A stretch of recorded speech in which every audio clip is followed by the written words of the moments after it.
Ladies and gentlemen, boys and girls, and everyone in between, welcome to the Everything and Nothing Show. I'm just one of your hostess with the mostest, the genetic jackhammer, the CEO of the most entertainment sports, this side of the East Coast, West Coast, and everything in between. What?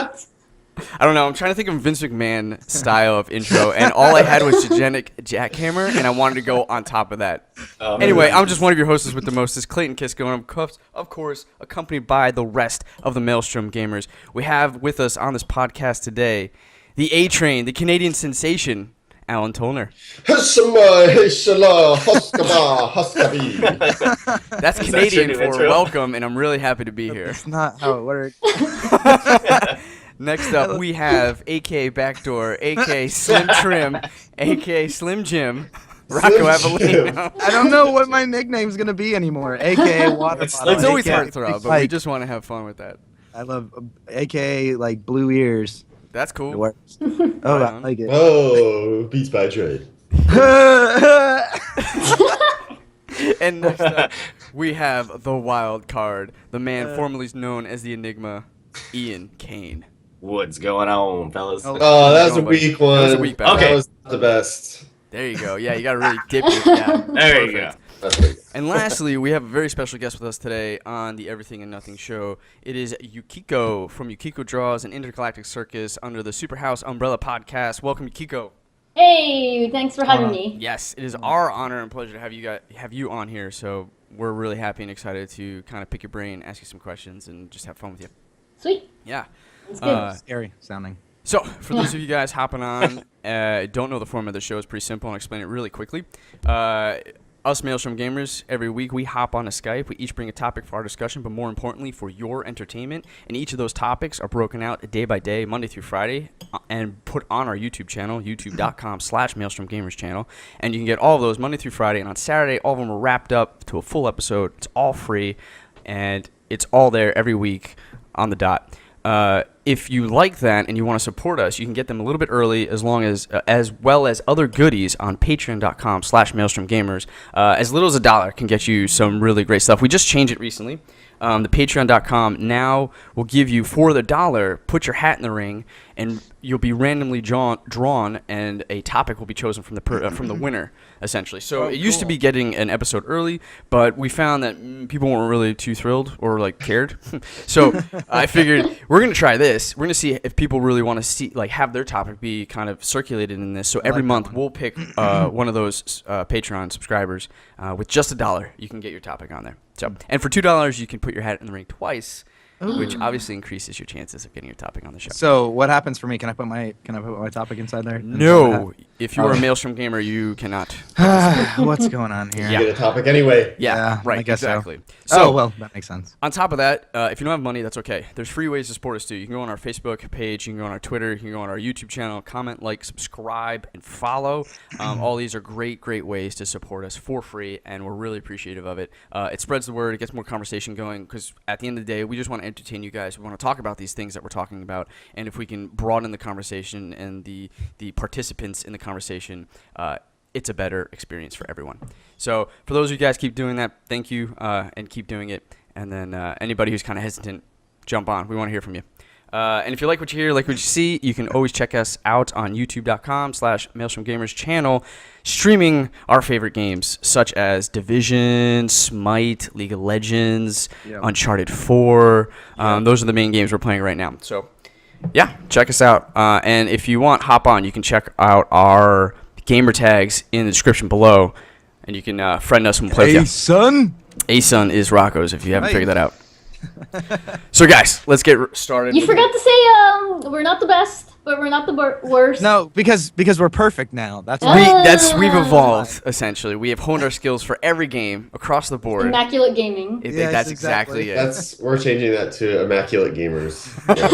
exactly. So I liked saying that, but Steve was the only one that would try to do it with me, because I would say, yeah, we check us out when we're playing. Look, we're not the best. We're certainly not the worst, but we are. And then everybody would be entertaining. I wanted which is really fun to say, but like nobody else says it. Yeah. She goes, I wanted to say it. Aw, all right. Well, thank you, That's the only reason I Kiko. came on. We'll try to do it again at the end. But yeah, so Steve-O comes back on. Maybe he'll do it with me, and we'll start that up again. Anyway, let's get started with our first topic. It's kind of, I would want to start a tradition where when a guest comes on, I kind of want to just, people who are watching this like, who the hell's that head in the box? I want to know about that immediately, because else they're going to just be distracted. So Yukiko, head in the box. My topic is basically, who are you? What is Yukiko Draws, Intergalactic Circus? What's up with that? And tell us a little bit about yourself. Yeah. Where to start? Start Who am anywhere. Wherever your brainium goes. Well, I am a graphic designer by day and I guess illustrator by night, and that's kind of what Yukiko Draws is around. Well, I kind of treat it like a daily journal, but like a drawing journal, essentially. That's what I love about it too. Yeah. Thanks, yeah. So whatever like funny or frustrating that happened throughout the day, I would try to visualize it somehow into a drawing and post it online. So like it's no different than sharing your moment through photos. Like you do something interesting or exciting, you take a picture and then you Except for upload it. it's totally different because it's like graphically there you can see in like this cartoon expressed, which I think is perfect. Yeah, I get to like put my little spin on it, because if I took a picture of me like, you know, on the bath on the toilet or something, it's not as exciting as like a drawing of it. It's Speak for yourself. Yeah.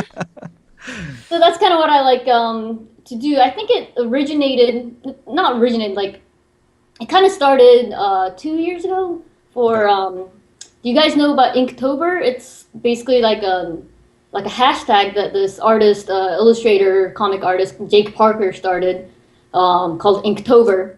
Okay. And basically for the month of October, artists are encouraged to post one drawing that's inked, so not like a quick sketch, but something that actually, you know, you took the time to ink through, and post it every day on social media for the entire month of October. So 2 years ago, in 2014, I saw some friends do it, and it was already like October 2nd or 3rd or something. I was just like, oh man, like did I like miss the opportunity? But they're just like, no, just go ahead and do it.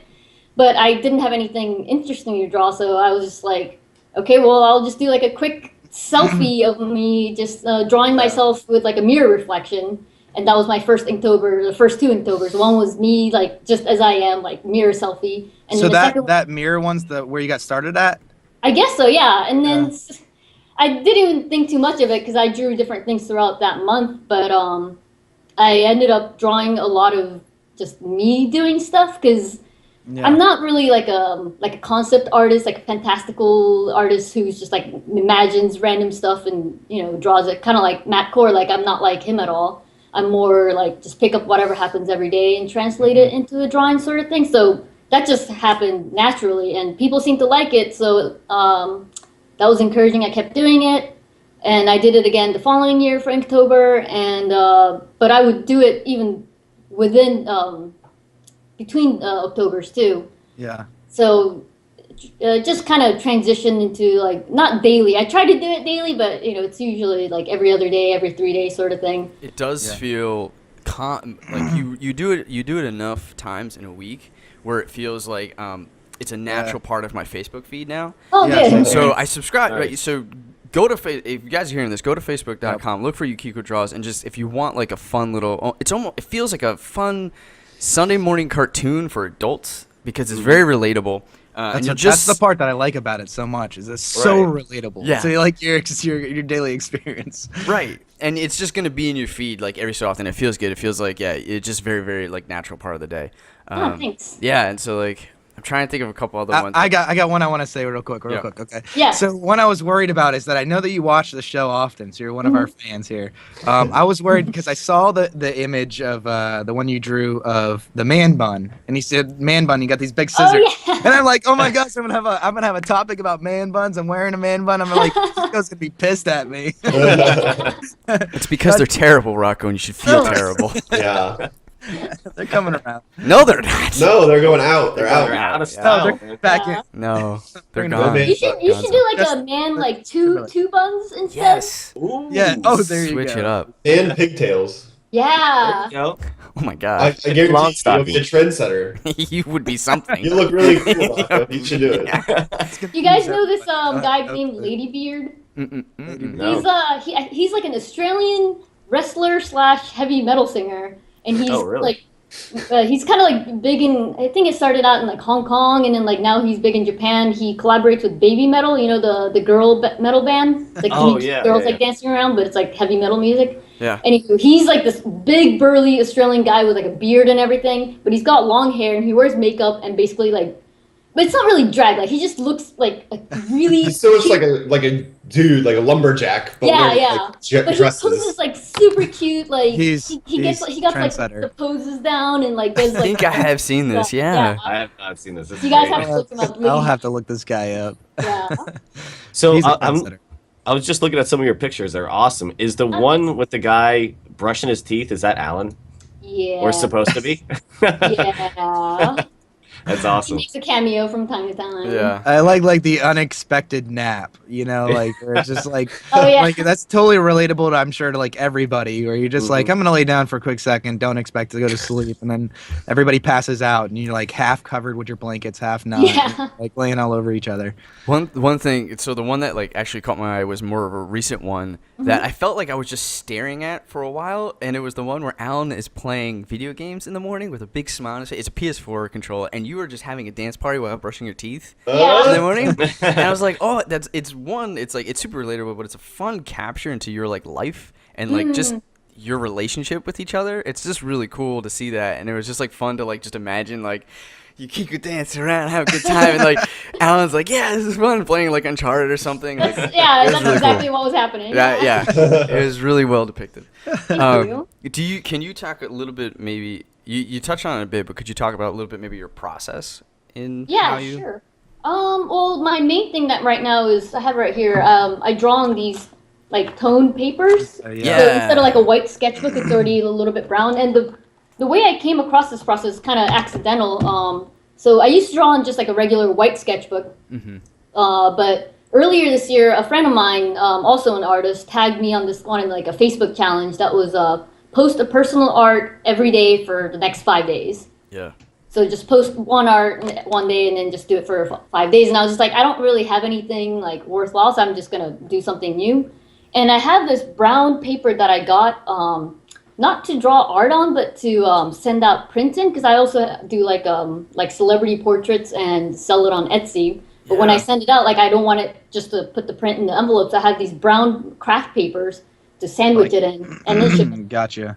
To So protect I was it. like, okay, maybe I'll do something fun with this brown paper. So I was basically experimenting and started using color pencils, which actually popped really well because all the waxy stuff just sits really well on top of the textured brown paper. Yeah. So it looked really cool. So I kept playing with that, and then I went to the art store to get more brown paper, just look around what they had, and they had these toned sketchbooks. So that's kind of what I started on. It's definitely like the characteristic, like your style, right? It's just the like light brown. So then whenever you see that now, like it's consistent, and Yeah, I exactly. immediately Yeah. think, right? Yukiko Yeah, I Draws. think it helps with like the branding Exactly. of Yukiko Draws, and also it's less daunting when I open the sketchbook that it's not this like blank slate staring at me. That's Yeah. I've never thought about that. Yeah, So, like like, yeah. the white paper is terrifying to me. Like even when I do the It's- celebrity portraits, I try to do it on toned paper, and it Wow. just kind of gives it a little more depth. So my process usually starts. It could be like sometimes I just go ahead and start drawing in a sketchbook, but a lot of times I get an idea and I'll be at work and I'm just like, fuck, like I need to take this idea out of my brain and put it somewhere. So I just take like Yeah. a Post-it and do like a super quick, like it's like 4 squiggles just to like put it out there, like visual, like, okay, this is kind of what I want to do. Yeah. So I come home and I just sketch it out with a pencil first, and I go over it with a pen. I think this is Micron, maybe.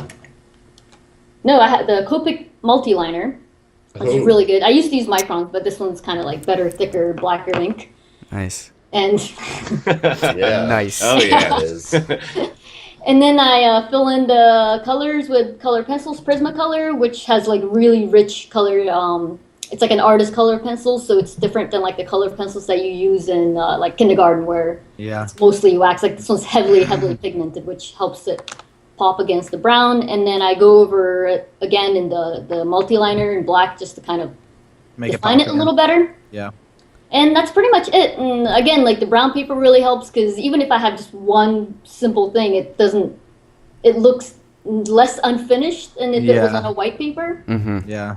So like that yeah, concept. that's kind of process, and I try to do it as often as I can. But there's a lot of days where I just sit down and just like, okay, I'm going to draw something, whether I have an idea or not, and then just try something. I was like, no, this looks terrible. Like, today's just not my day. Is there one that you've like wanted to get to but just couldn't? Like, is there one that almost like you had to throw away but you really wanted it to work kind of deal? Like you wish could have been brought in? Not right now, but there was one that I was kind of working in my head for a long time. Yeah. And it's the one where I wanted to convey the idea of, and this came to me right after I guest starred on the Superhouse podcast, which is my very first podcast ever. And I was just like, oh my God, this process is like it's kind of terrifying because right after, you stop recording or you get off the air, I'm just like, I could have said it this way, I could have said it that way. Yeah. It's like I had so many clever things to say, but it always comes to me like 15, 20 minutes after the fact. And not just podcasts, but in everyday life, I'll be having conversations with coworkers. Arguments with people ever do that where you or when you're a kid, you come home, you're like, man, I could have said it to that guy. Yeah. That would have been Like, perfect zinger, like right after. Yeah. Like, can we start this over? Yeah. Yeah. So I was trying to like find a way to visualize that for the longest time. I was just like, like how do I just nail that? And then one day, when I was at work, just kind of eating lunch, all of a sudden it just came to me like, oh, I'm gonna draw what's it called? A sand clock, sand timer. I was just looking at that. Yeah. Yeah. Hourglass. Yeah, the hourglass. Yeah. Sand timer. Sand clock. Yeah. Hey, it still makes So, sense. I I was just like sand timer. I was thinking about that one a little too deep. Like, the beach. Like, I was what kind are of we talking thinking about of here? the scene in Aladdin where Jafar traps Jasmine in Yeah. the hourglass. Yeah. And she's like, it's kind of like a race against time. So that conveyed the time part, and I just threw some thought bubbles in there to visualize like the clever thoughts that I might have. Yeah. So that's the one that kind of was brewing in my head for a long while. Cool. Well, I'll tell you what, like as a person that's just viewing your Yukiko draws all the time, I'd say it feels like you're producing them on a daily basis because Yeah. of how much are coming out. Yeah. To say that, to take away from yourself to say that you don't come up with it often, I don't know if that's true or not, because at least it feels like you are producing them. Yeah, I think like daily. maybe once a week or twice a week. Yeah, it's like but that's it. Like that's still a lot of content. Yeah. It's Yeah, like a yeah. personal diary through like a picture and an image, and I love that. There's Thanks. just, you can, like Clay was saying, you can see exactly like how you how you behaved or how you acted or what you were thinking within those situations. Yeah, You know? it's kind of like a fun, like not a coping mechanism, but helps me enjoy my day a little more too, because I'm kind of like looking out for ideas, like, ooh, what can Yeah. I draw today? Like, how can I convey this today? And Makes you more aware. Yeah, and it makes frustrating situations a little better because I was thinking, this kind of goes with Clay's previous question, but a couple of weeks ago, Alan and I were sleeping in like Saturday, Sunday, it was the weekend, and the fire alarm went off. And I don't know how early it was, but it felt really early. And we were just kind of like sleeping through it, just like, this is probably a false alarm, like wait till like, it goes off or whatever. But your brain's already kind of like awake, and as I was laying there trying to sleep, I was thinking like, like maybe there's a way to visualize this. I haven't really come up with it yet, but I was trying to but just kind of getting my brain working that way took it off the frustration. I was like, this is so annoying, So Yeah. It's a good way to vent and get that stuff off your chest, right? Exactly. Change the way you perceive that situation. Do you have a vision? Like I would definitely call this an extreme success because I think you have something like 300 plus likes on Facebook. It's like growing rapidly. It's super fun to watch you kind of come out with new content. But do you have like an overall vision or thought of where you would want this to go next potentially? I mean, I obviously would. I don't know. I mean, it kind of, for me, the process is more fun than the outcome, and it's obviously great to get like followers and the likes, and like I'll like get super pumped whenever that happens. But me getting to do it every single day, or every other day, or whatever, is what's fun of it. But it would be cool to have it kind of be like a tangible product, whether it's like a book published or something like that. Just some sort of like a accumulation of everything that I've done. Like, Yeah. And like a hardcover. Yeah, exactly. Yeah. That'd be great. Yeah. Or make T-shirts with it. Or Yeah. make t-shirts. Yeah. That's true Yeah. too. It's always good. And then you have another kind of creative outlet as well. That's a little bit more recent. That's super recent. And it was kind of inspired by you guys, actually. So I was talking to my friend Rachel, and whatever we were talking about, it was a topic that you guys had covered. So I was just like, Alan, my boyfriend, he Wait, is in this wait. podcast. Your boyfriend's Alan? Yeah, What? I thought he was Wait, gay. Whoa. Look at this guy. Okay. No, I think anybody who listens to this has heard your name a ton of times. Yeah. So it's Yeah. really cool probably see the face. That's kind to of the name. why I tune in. I'm just like, okay, well, like, what are they talking about me? Like, am I being represented like accurately? Oh, I hope so. Yeah. Like when I did Super Saiyan last week, Oh, that was so That was good. hilarious. or no, a couple weeks ago. Yeah, this What was did- my. Did you Saturday. think Alan what did Alan? You said something like I thought he like chopped his arm off. that's right. I It don't know sounded why. super intense. Because first he did like the first Super Saiyan when he was just like and I heard it, but then it stopped. I was like, okay, do I need to check on this? I'll just kind of wait a little bit, and then I heard it again. And I was like, okay, something's going on. Like, let me just get up and see. It was just him recording. It's like the fire alarm. Yeah. So good. Yeah, you should draw me with, like on my arm detached in another room. I'll go Yeah. to Super On the podcast. Saiyan. Okay, sorry, we cut you off. Yeah. So I was showing my friend Rachel you guys' podcast, and she was like, "Oh, cool! Like, it would be fun if you and I had a podcast, because she and I kind of talk about daily stuff, but with like an interesting twist that only comes out of our identity, or I guess like background." Mm-hmm. Rachel is a Black American, African American, and I'm Japanese, but grew up all over the place. It's called TCK, Third Culture Kid. I touch on it a little bit on my podcast, but What does TCK stand for? Third Culture Kid. So it has nothing to do with like Okay, the sorry. third world. The third refers to Just means like you were all over the place. yeah. So by definition, a TCK is someone who spent a significant amount of their developmental years, so like childhood, outside of their passport country. So, which for me is Japan. Like, I'm born in Japan. My parents were Japanese, but I started living abroad at the age of 2 or 3, and I've Wow. been bouncing around different countries, like moving every few years. So that's kind of contributed to my cultural identity and Yeah. just how I carry myself in the world. Do you Kind think of like a mixed match sort of deal. Yeah, it's kind of a mixed match, but also no full ownership over any culture. Like, I don't Okay, really yeah. consider myself Yeah. fully Japanese. Right. I don't consider myself fully like Canadian or Right. whatever. Like, Yeah. yeah. Do you think that that's the big difference between? Because what would they call someone who, let's say, was born in Japan, but very quickly their parents moved to America? They call them That's first like generation kids, right? Yeah. Or- Is- There's also a term called CCK, cross-cultural kid, and that's like a little bit broader term to accommodate like immigrants or people who have like parents like from different cultures. Mm-hmm. So yeah, they all have similarities and some overlap. And you would say the biggest difference would just be they're probably just more country specific if they grew up without jumping over. Yeah. Like I kind of like the longest place I've ever lived anywhere is 4.5 years, and that was Savannah, wow. Georgia. So Ha! yeah, Wow, where you went to college. yeah, exactly. So That's crazy. anyway, so we have this kind of bizarre background. If you want to know more about my TCK-ness, that's one of our episodes. Yeah. Nice. Where can they Nice find plug. your stuff? Yeah. Yeah, Yeah. Where do you find it at? you can find it under the Superhouse podcast umbrella. So that's like on iTunes, SoundCloud. Yeah, I think Those that's are the kind major of where it is right now. But yeah, you just look up Superhouse podcast. And then look for Intergalactic Circus. Yeah, that's the name of our podcast. And so we had this idea like rolling around for a while, like, oh, we should do a podcast, but with just everyday life and everything, we kind of set it aside, like, oh yeah, we'll revisit it sometime. And then I stumbled across the Superhouse podcast, which is another podcast done by fellow SCAD graduates, and they invited me on their show.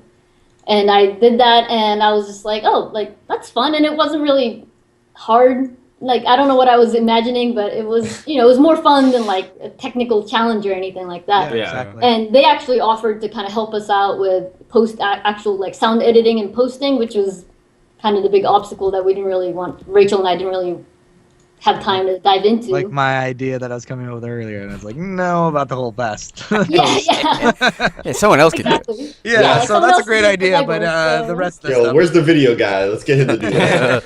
yeah.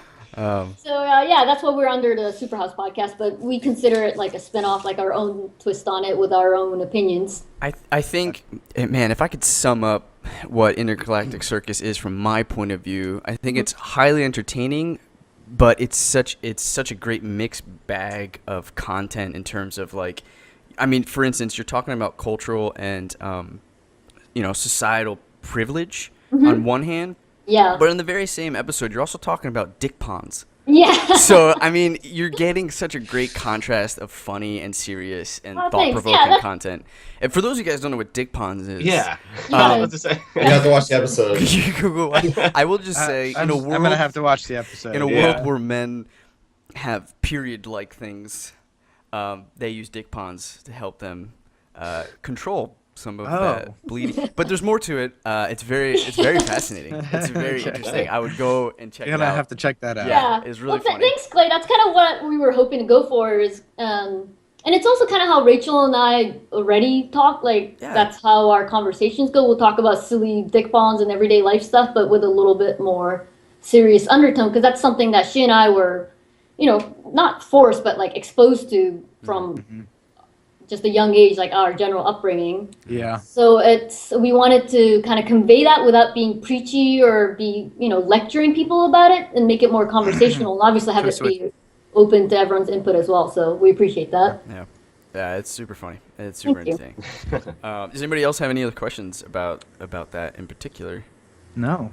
Intergalactic Circus? I'm gonna have to check it out though. I mean, I've Yeah, got for questions sure. now about dick ponds. Oh yeah. I mean, like, So how often does it come out? It's every. We try to do it every Tuesday. It's fluctuated a little bit. We're only on our like third or fourth episode. Right. So, but every Tuesday on iTunes or SoundCloud, Intergalactic Circus under Superhouse Podcast. What is the next episode's title? Do you know? Can you share that? We just recorded it last night. Actually, Oh.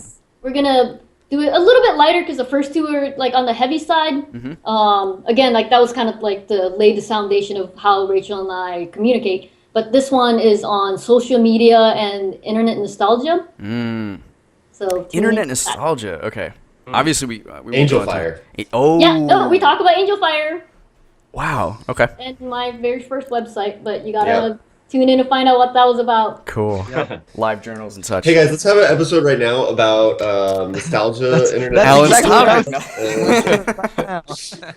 Awesome. Stolen. Anything else, Yukiko, that you would like to mention? We've talked about Yukiko Draws. We've talked about Intergalactic Circus. We've talked about a little bit of who you are and where you come from and your cultural background. Anything else you wanted to, and even also the guys, Superhouse being amazing and lending a hand out, like they're very cool. Yeah. Anything else that you wanted to mention or talk about before we move on? No. Yeah. All right. Who had the better house, the Maelstrom house or the Super house? Ooh. Let's start some drama. I mean, it's the same house. Yeah, except the insides would be different.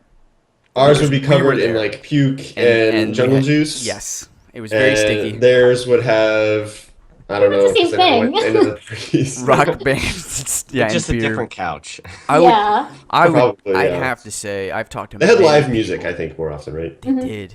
That was pretty cool. But we had great DJs and great themed parties, such as 80s parties. And what was we had like pick your. It was like a party where you'd pick Who's who? who's who party.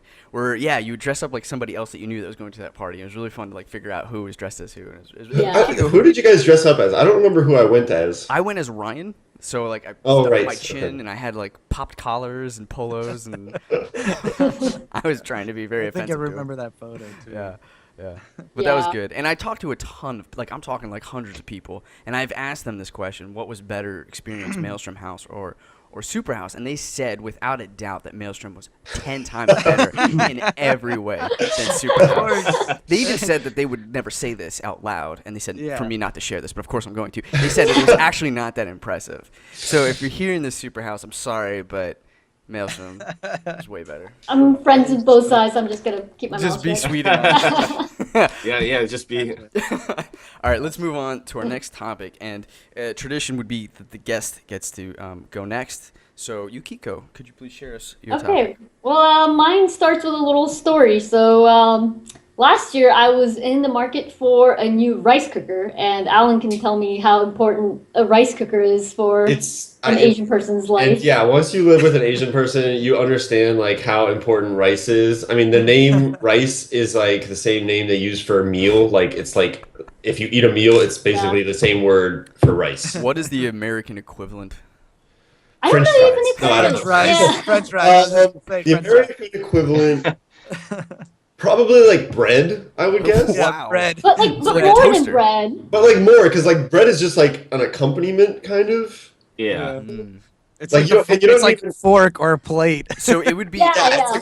Or, yeah, exactly. Wow. So like when Alan and I first moved to Vancouver, I had a rice cooker within like the first 3 days. I was just like, we gotta have a rice cooker. Like I was like, why can't you just make it in a pot? And she just like the look she gave me, I was just like, Can you oh. try to recreate that, Yukiko? Oh, I was just like, are you fucking kidding me? Like that is It's like- the most absurd thing. It's like, yeah, I made Get it out. How Just it's get like- out. Yeah.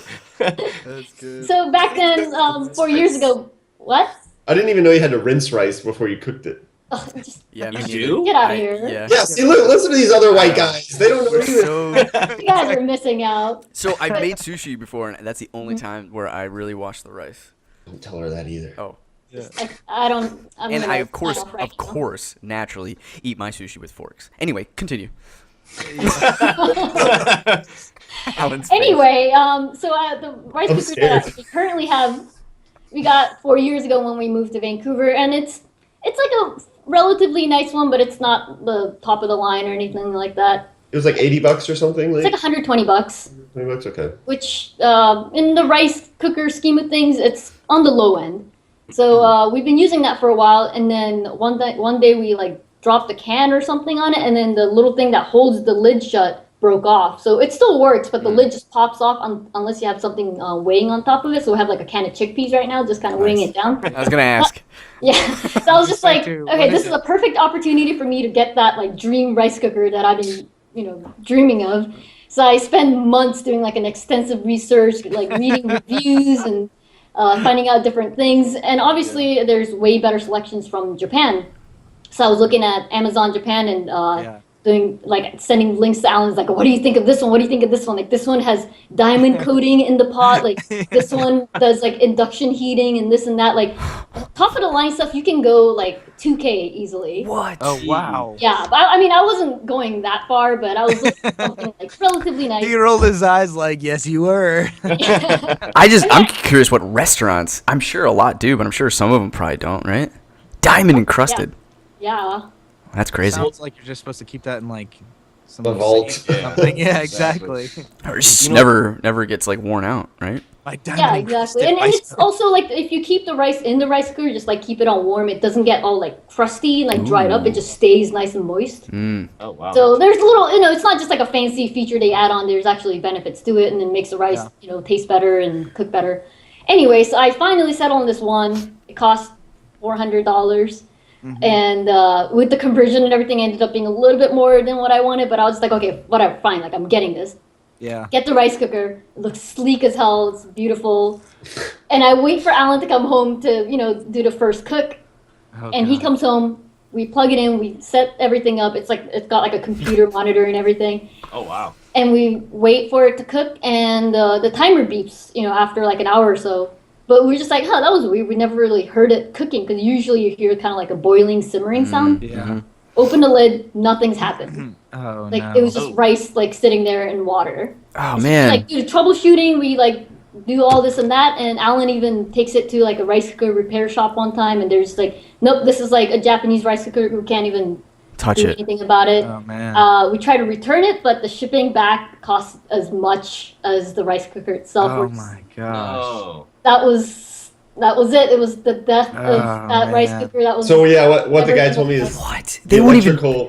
electrical input is like a little bit different in Japan, so like it might have like They, like, shorted fried? something out Oh, immediately. man. But Like it's a close hooks it up like it's like 100 volts or 120 volts. So with most other appliances, I have no problem just using it back and forth. But Yeah. maybe there's something that was. Yeah, you don't even think of that, right? Or When you it go to could've buy damaged something. shipping, yeah. Easily, right? Wow, Yeah. Anyway, so that was my saddest event in 2015, and my question to you guys after this long-winded story is: what is the biggest waste of money besides?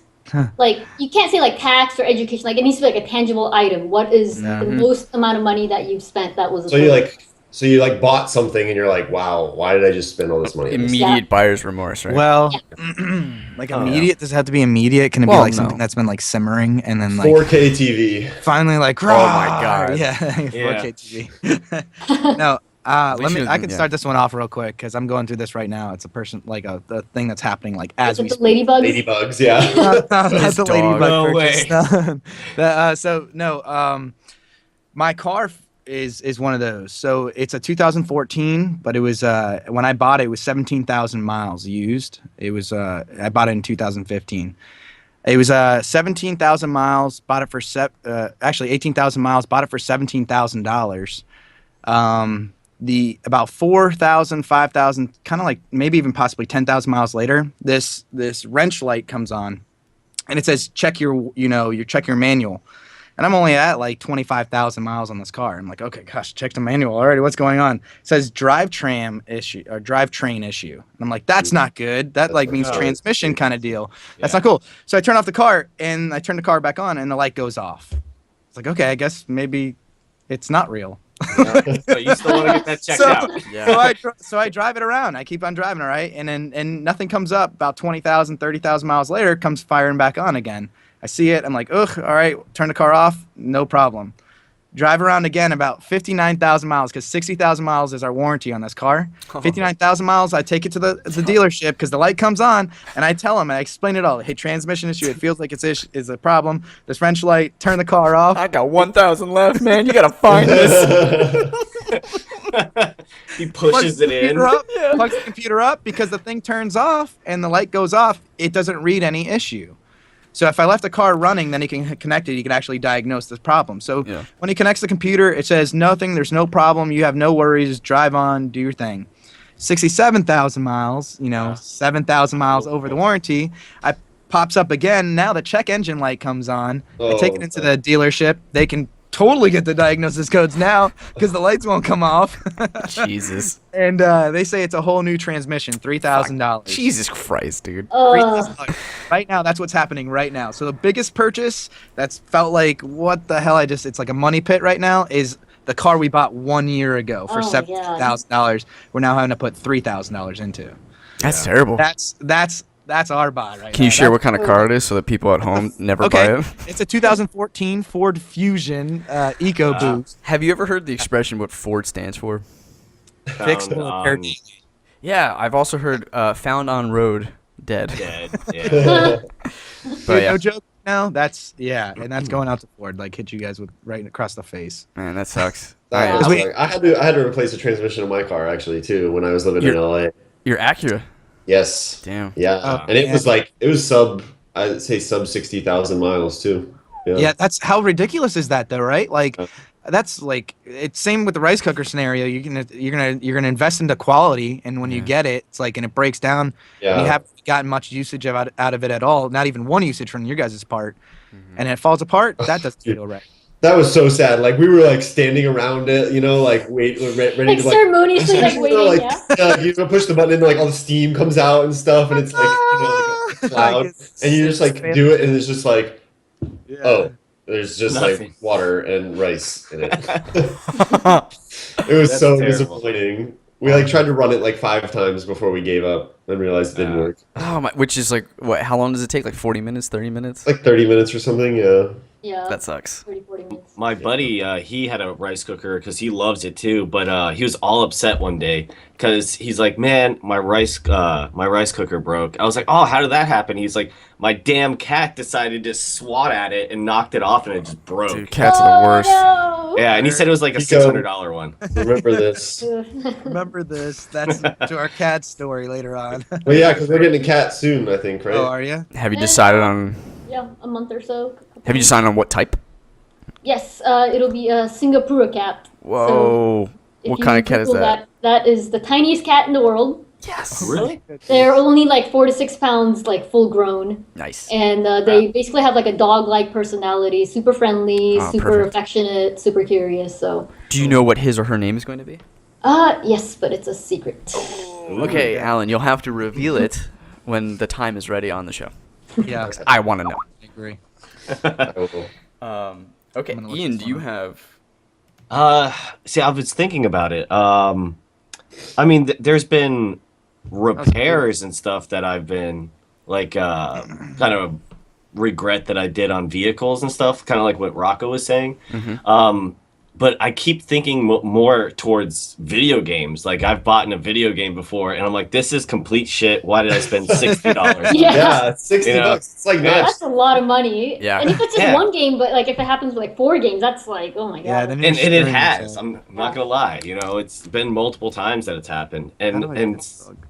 and you sit there and you're like, damn it, like you know, and you can't return it. There's like, I mean, you could sell it back, but you're gonna get like pennies on the dollar. Yeah. That's about Yeah. it. Oh yeah. Yeah, but you know, and so honestly, in my little DVD cabinet where I put my games and everything, I have like the bottom right hand corner of shitty games that I just kind of put to the side. I'm like, wish I never. That's bought your it. regret Exile pile. games. You're Yeah. like, damn it. Too much Exactly. Your money shame. Yeah, every time you Yeah. look at it, you're like, damn.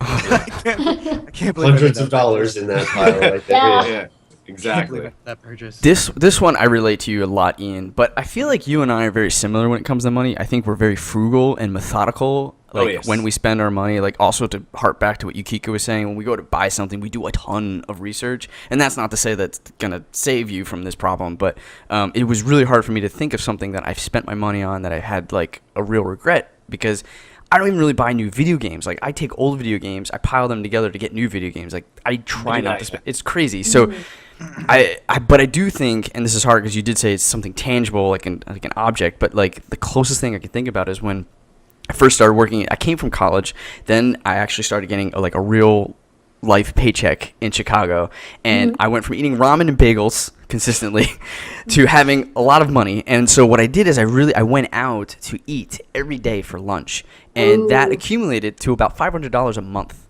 on the lunch. Yeah. And so I regret that because I spent way too much money. How long did I go on for? Years. Oh really? Ah. I mean, no, that needs some context, because especially in like game and like visual effects and animation and stuff, it's kind of like a culture to like go out with your employee, like your coworkers, to go to lunch. Like everybody goes out for lunch for the most part. It's really true, and it's actually on like side note. That's something I'm trying to stop, and I hope kind of goes away because there's a lot of rippling effects from that. Because these lunches, these camaraderie kind of lunches, turn into an hour and a half, and that's why you see these long hours. And it's got some problems with it. But yeah, you go out for an hour and a half, you buy like pizza from a place, and like before you Right. know it, you've done that enough times where it's $500 that you spent. So that's something I definitely regret, but it's not tangible, and I'm still trying to think of something that I really bought maybe like a while ago that I absolutely regret doing. And the one thing I came to, I never actually ended up doing this, but had I done it, I absolutely would have regretted it. And thank God my dad was there to be like, don't do this, because and he was really on my ass about this one. But I was going to put a body kit spoiler turbo nitrous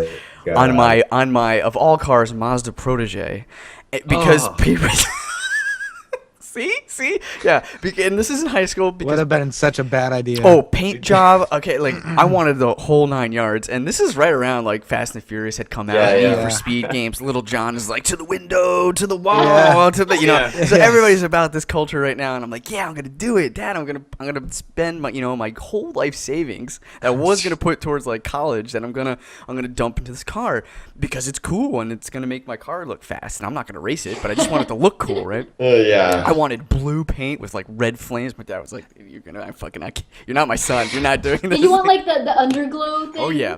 Oh. I wanted the whole I nine. actually wanted that too. Yeah. I mean, I wanted all this stuff. Like, I wanted to do this to my car too, for sure. Yeah. But No, thank I- God it didn't, because had I put in the How much would 3,000, that have been? oh, 3 to It's like 5, thousands of dollars. Yeah. Yeah. that shit, as soon as I would have put it, would have just depreciated.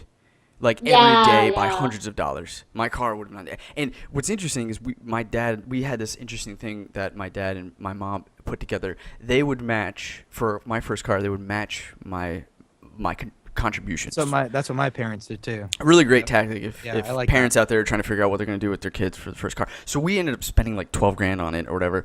And I ended up getting my car. I sold my car in Chicago, which was not more than 5 years later. It was like pretty new at the time, for like 2 grand.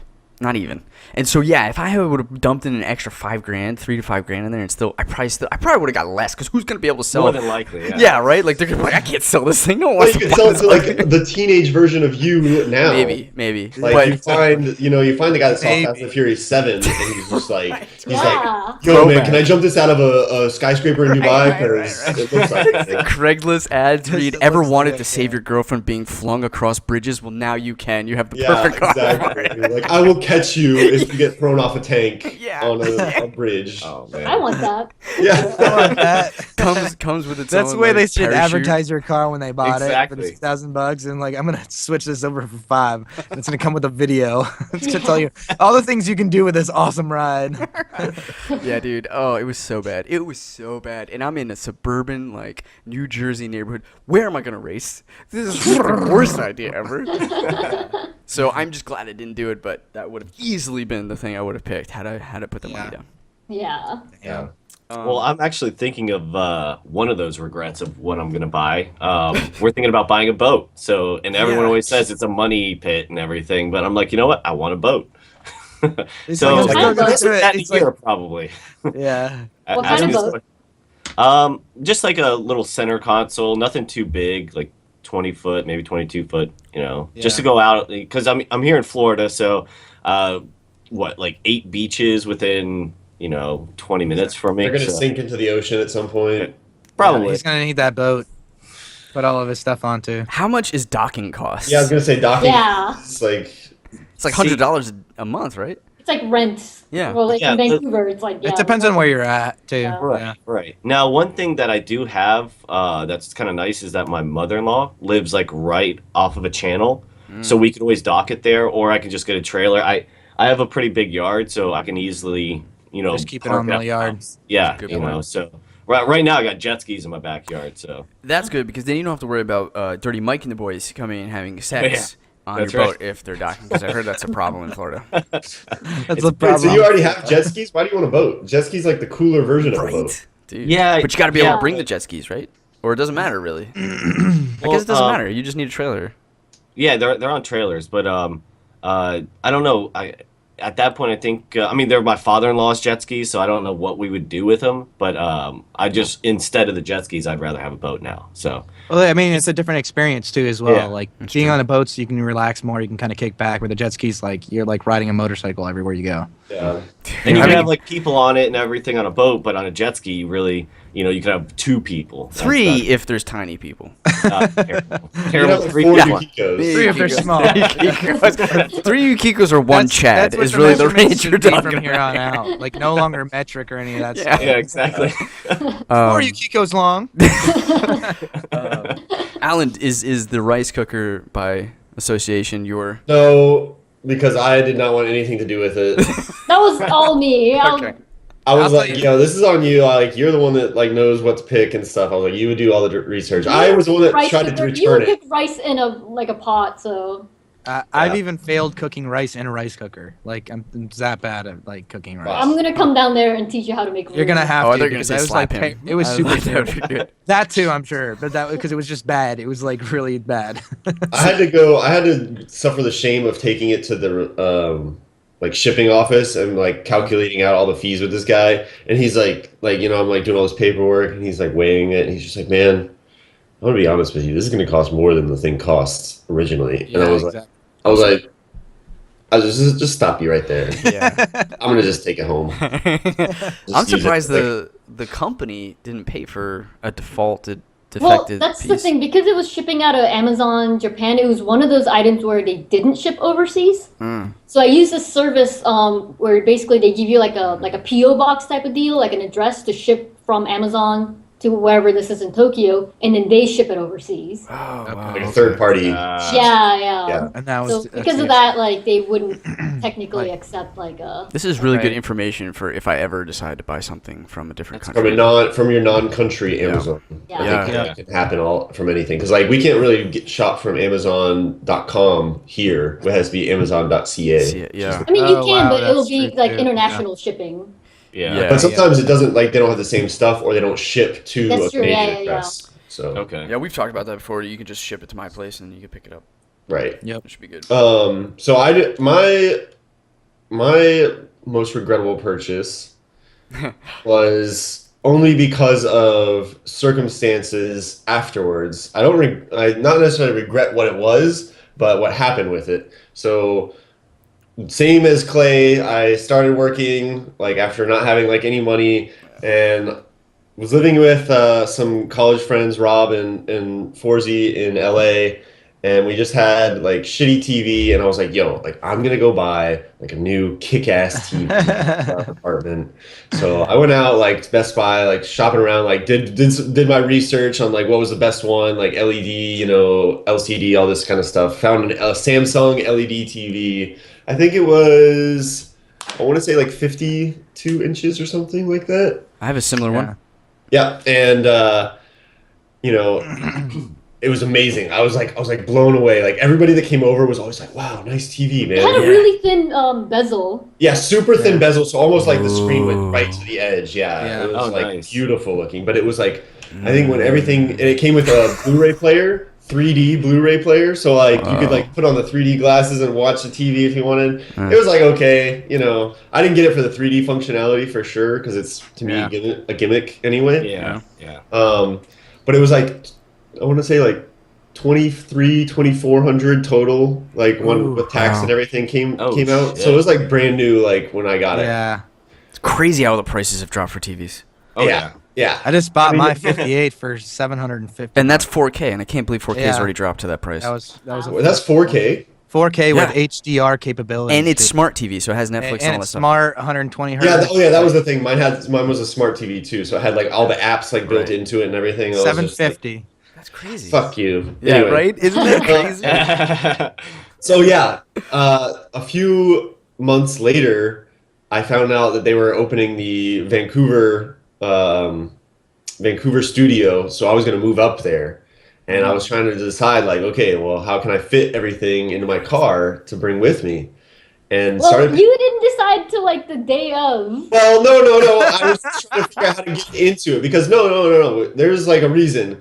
I had to decide like my bike. I was like, yeah, my bike has to go. Like my TV has to go. Like all my clothes and everything. So we were gonna get like a trailer, not like a trailer, but like a little bike rack for my car, so I could put the bike on that, and then I would have plenty of room for the TV. But there's no bike rack that would fit my Acura because of its like kind of hatchback shape. It's kind of like rounder on the back, so nothing would fit. We even went to like a bike shop store. I think you were with me, Yukiko, and we tried attaching it. Like the guy tried putting it on and everything. It just didn't like sit right. It wouldn't like clamp on Yeah. really. My bike wouldn't have been sturdy, especially since we're driving from California to Vancouver. You're hitting highways going 70 miles per hour. Exactly. So he was just like, yeah, I don't think it's gonna work. So we had to ditch it, and then it was basically bike or the TV. And I was like, okay, well, like John, like Rob, like I'll sell you guys this TV back, kind of for like a reduced price, I guess. And so Forsman was like, yeah, I'll buy it from you. And so he was like, okay, I can give you like $1,000. And I was like, okay, yeah, sure. So he wrote me a check. How long was that after you bought it? Like a couple months. Oh, You didn't even really get to enjoy it. Did I miss why the bike was more important than the TV? Yeah, that's exactly. I'm like, what is? I got the bike. It was a nice bike too. It was nice, but it was definitely cheaper. It was $700 See, total. that's what I'm saying. But like the bike, to be honest, is like way more useful of like something to have. I think. But you have Like a car. especially commuting and everything. Like I We use it were almost every also day. moving into a furnished apartment that had a TV. Even though my TV kicks the shit out of this shit. Oh man, I don't Not know. your TV anymore. But couldn't I mean I don't know. It's still not. I'm never gonna let it go. I'm never gonna let it go because listen, this is worse. The investment is worse because Forsman wrote me this check for $1,000, and he was like, "Hey man, Like he had kind of just started working. He was a PA. Yeah, exactly. He was like, don't cash it. Just wait a little bit, and I'll let you know like when it's good to cash it. And I was like, all right, man. Like I'm not like dying for The cash things you right do now. for friends. I know. I was like, I'm not like gonna live in paycheck to paycheck or anything, so I can wait. And then like I can wait 6 months, and he's just like, no, like still probably not good to do it. And then like a year later, I was just like, dude, like I don't even know if I can use this fucking thing anymore, And so eventually, I just like ditched the check because I was like, I'm not gonna just bring it in like a year and a half later, and all of a sudden his bank account drops, like $1,000. Yeah. So I was just like, I just like cut my losses and got rid of it. So you're gonna pay what you owe. 2,300 whatever, like down the drain within 2 months, basically. Oh, man, I still talk about that TV to Yukiko to this day. Like I'm just like I never get over it. Wow. Dang, dude, that's a tough one. That's a tough one. That's a regret one. Yeah, for sure. Dang. That's a regret one. Okay. Yeah. Okay. I want to move on, but this is just stuck in my head for a little simmering bit. now. So we can take a moment of silence. Can we? Can we just what I was thinking right now? Welcome back. Rock. We have with us today the bad boy joining us. Yeah. Thanks for showing up. Let me tell you about a bad boys. Wow, that was the worst. I didn't even know. You guys need to work on that one. Yeah, wow. Your processing singing is not good. Yeah. Okay. Where's my snare? Oh, raise his snare in his headphones. Raise his snare in his headphones. What's the trouble in it? What's the trouble in it? All right, Rocco, go in. Bad boy. Yeah, what you got? What you got? Yukiko, hit it. Yeah, Yukiko. What have I gotten myself into? Exactly. All right, we're gonna go to our next topic after that amazing freestyle. That's sure to go platinum. We're gonna go with Rocco Heartthrob, aka Backdoor. Why don't you give us your topic? Shh, Backdoor. Backdoor. Backdoor. All right, so my topic is, do you know what you want to be when you grow up? Since we're all children here. Nope. Pretty much. And if you do know what you want to be when you grow up, how did you come about knowing? Like, what event happened in your life that you were like, that's it, I know what I'm going to do? I got bit by a spider. Radioactive. Don't you dare steal my. No, I just admit, I'd run around. My parents died in an alley, and so my butler and I decided. I'm from a different planet. It's called Krypton. What? That's my Everything was wiped out. I'm the only survivor. That's so cool. They should I really hate green They rocks. should make a movie about that. So on a serious note, so a lot of people go to college, and I'm one of these people, I guess you'd say. They go to college, they spend a lot of money. They're like, I'm going to do this as a degree, and they come out and they don't end up doing that as their career. That's a big number too of college students that do. That's 47% of what I saw in like 2013. That's a large number to be like, I'm going to spend a lot of money, I'm going to do this, I'm going to put a lot of time, a lot of effort, and to come out not knowing what to do. And for me, when I look back at it, it's like, it's kind of ridiculous to ask like an 18-year-old to know what they want to be when they grow up. Yeah. You're like, okay, you're 18 years old, you just got out of high school, you don't have much of like life experience. Make an investment that's worth equivalent of a house. Exactly. Make an about the rest of investment your life. equivalent to a house, to a mortgage, That you and can't you need sell. to know what you're going to do for the rest of your life, and this is it. Yeah. Like that's a big deal. Yeah. So like the point of this topic is to say like, what do you guys like? If you do know, because like there's some people out there, they're just like, boom, they hit it at 4 years old, they're Tiger Woods, and then the rest of their life they're a golfer, and it was just what they were supposed to do, and they knew they were supposed to do it. If you're not that person, where are you at right now in life? Where's you're thinking? You hit in a core too. It's so rare to find someone who just knows what they want to do. I've met so many people who just don't. They just don't know, and they have to explore a little bit, and they still don't know. And I don't envy that position. I'm not trying to like rub it, but like that sucks. That really sucks to like struggle with a job that you're just not happy with and trying to and feel lost essentially, right? Yep. And to have that incredible wall of being like, well, you could pay me $400,000 and you could try this career to see if you like it. You know what I mean? Like, for me, I think I wanted to entertain as a kid, but how I was going to entertain was really just a question, I don't know. So like I kind of didn't know, but I did. So like for a while there, I was looking into like writing for animation or like something like that. Gotcha. I obviously eventually went to video games, and it couldn't have made more sense because of how, affectionate I am towards video games, how I like doing it, and then I get to be creative in it. So that worked out in my favor. But in terms of now, like what I would want to do in addition, I think you're seeing, this podcast kind of be like, I love other creative outlets. So being able to, the idea of sustaining a lifestyle based on just having good friends around and talking about interesting topics that we'll talk about anyway, sounds amazing to me. Yeah, exactly. I Can got I you. just point this out, Clay? I'm just like you. Don't do this because like your eyebrows are like slick today. Like, did you do something? Like, you just look clean. Why you today. gotta Like, blow up my like spot? you were up on this. Were you? Did you? You blew up. I tweezed, waxed, and combed them this morning. I mean, it looks. Nice. You're on spot, man. Yeah. But I was like, dang. Very nice. Is that the heartthrob? I was like, I know. You had to do a double take. It might be. Thanks, Steve. Wait, I just so wanted to really throw that did you in there. tweet your Oh, eyebrows? I didn't know what the hell he's talking Oh, about. I was no, like, it looks holy late. shit. It looks. It He's really late looks because he's clean. fucking high or something. I'm not. Yeah, I'm Still working. a- He's high on his fitness. Yeah, exactly.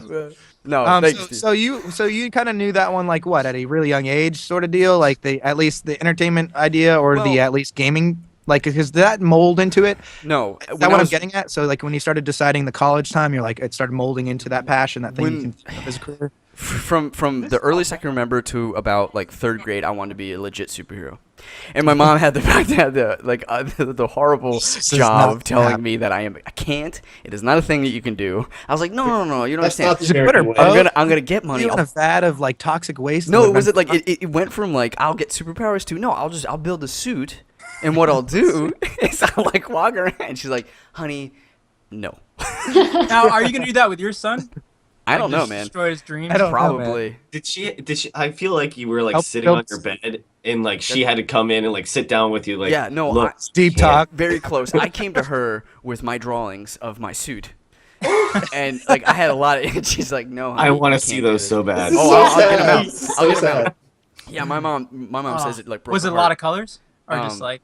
Oh yeah, I had tons of colors. Dude, I drew a ton when I was a kid of just like crazy like ideas of what I wanted to be and like who I could be. Question. superhero. Make you like burn the pictures. She's just like, No, she's I like, have- throw I have these them- in the fire. I have them all saved. I'll bring them Fire. in. I'll bring them in next time I Okay. go home and I'll show Light you them up with a a lighter. couple of Like, these ideas. What would be the suit made out of? Metal. I don't know. Or steel. Aluminum. Stuff that super like I was thinking Iron Man or Green Goblin. I was like, look, I have a glider. It's cool. I'll make it, and I'll be able to save I could do people. this. Like I Please wanted don't to save. terrify I me, wanted to Tom. be a superhero. Yeah, That's Ian so- would just have a gorilla. Yeah. And That would be then his superpower. when she crushed my dreams, I decided I'd be an inventor because then I'll invent this shit, and then like Then I'll- Tony Stark, They'd so be like, who's also who's a wrong now, Yeah. Mom? But that fell apart, and then for a while there, I wanted to be a professional wrestler. Because I was like, I'm still growing. not real. I will eventually. That's entertainment though too, right? Yeah, exactly. And Yeah. and it was the closest thing to entertaining as a superhero. So I was like, I could be Yeah. this character. Exactly. Yeah. And I was like I don't know 4'11" at the time, and I thought I'd be able to get to 6'2". That didn't happen. So 6 yeah. foot- We know. That's a big. So anyway, enough about me. That's my little.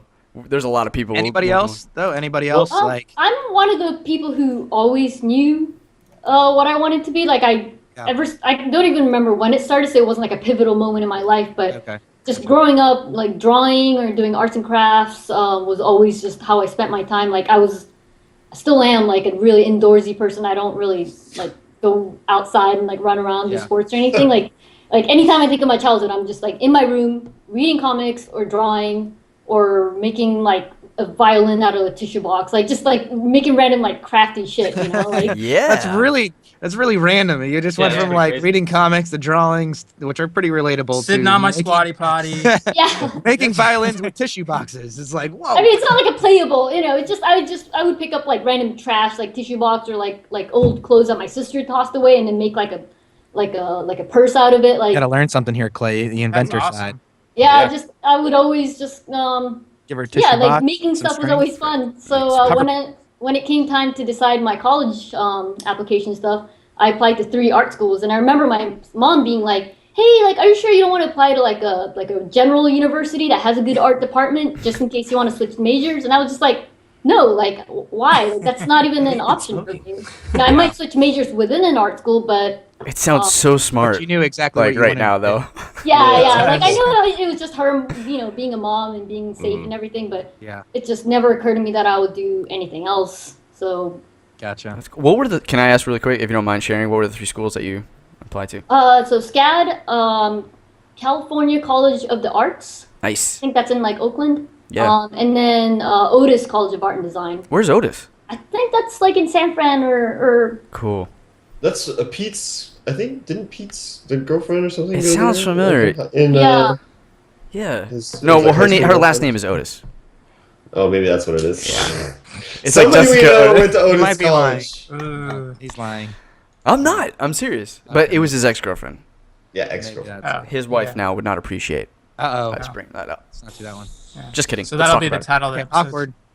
awkward. Like when I said Jessica Keener should be the photographer for Clymer Jason's wedding. Yeah. So now he brings it up again. Yeah. yeah. Yeah.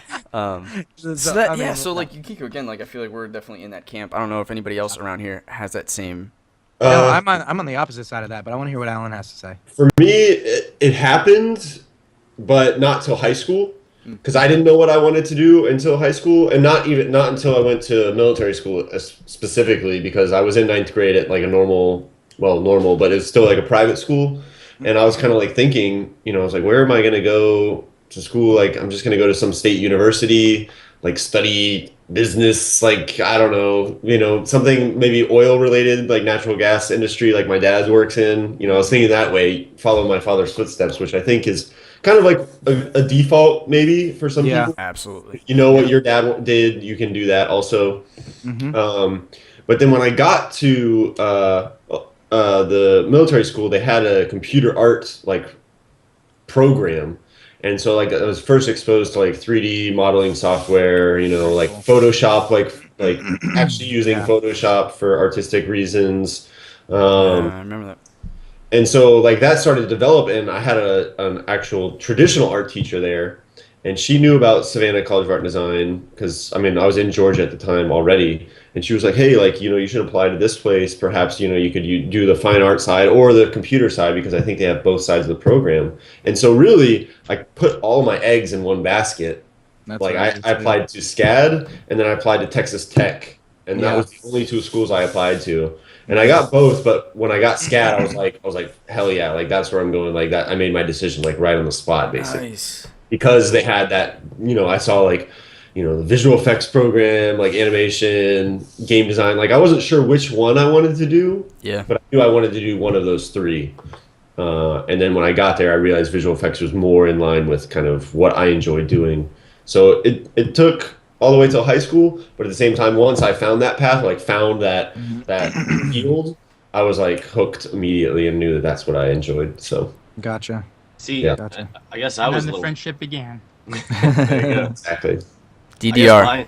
mine was a little bit different. Like I didn't know what I wanted to be, because growing up I wanted to be in like the sports industry. I wanted to play football. Then I was like, oh no, I'm going to be a physical therapist and all this other stuff. And when I originally went to college, I was on the path to go towards physical therapy. Sports medicine.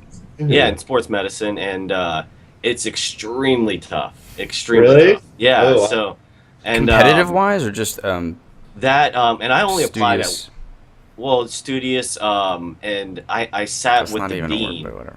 Yeah. I don't know what I'm trying to say. I sat down with the dean, and he said, yeah, at USF, University of South Florida, that's the only college I applied for, and I got in. So I was like, yeah, that's where I'm going. I wonder how many people do that, because I was the same way.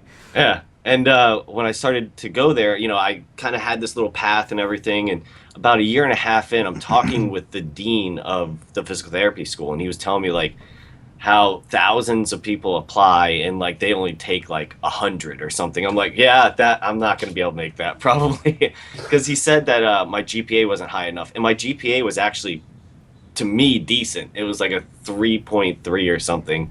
And he's like, yeah, it's like mostly 4.0s that get in here. I'm like, Horrible. I got to rethink this. So Yeah. I had like a 2.5 5.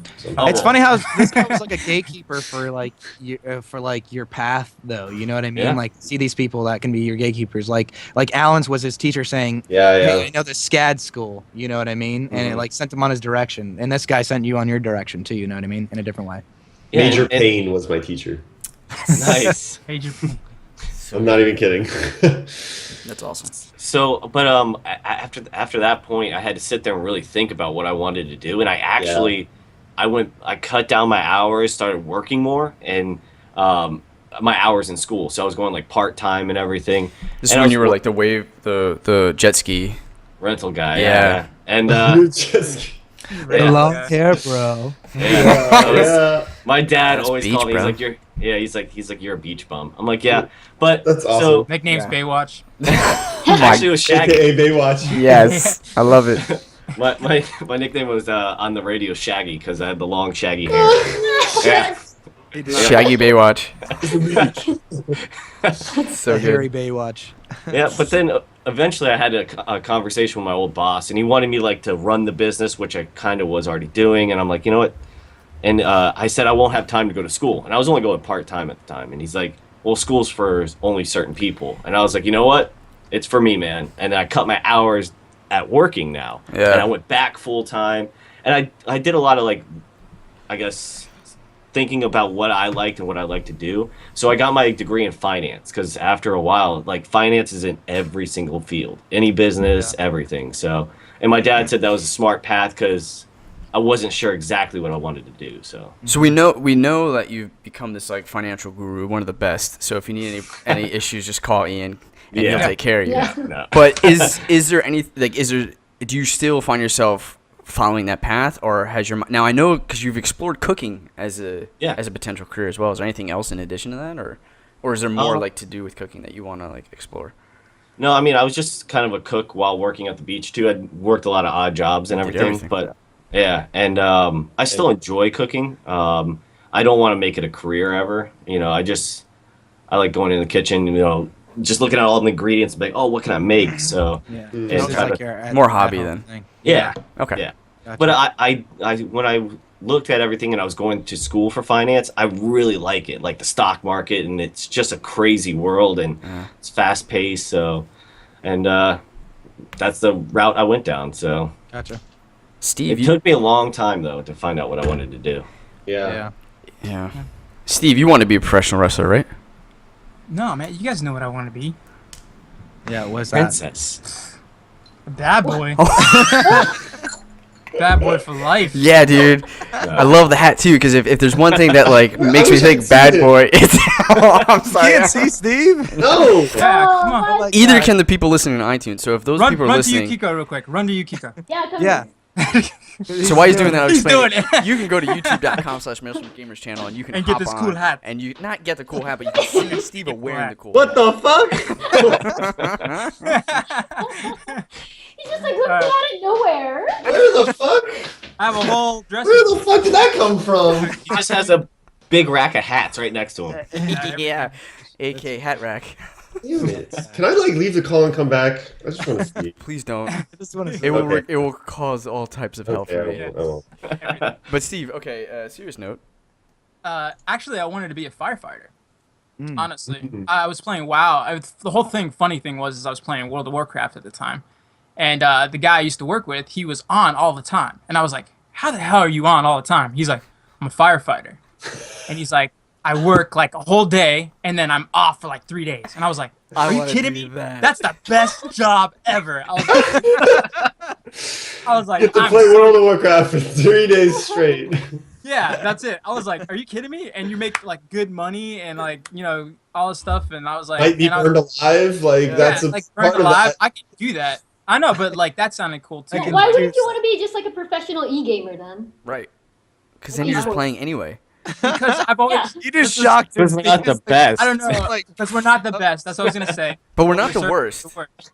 We are entertaining. Entertaining. See, that's the problem. We gotta just get better at that. We just all hit the same note, harmonize a little bit. See, that's Steve, you were a little flat, okay? You were just a little, yeah. A little bit higher, a little bit lower. I pay $1,000 for you to get these like lessons, these Yeah. harmonizing lessons, and I this is know. what I get. I know, Despicable. $1,000. I think you need to get a better teacher.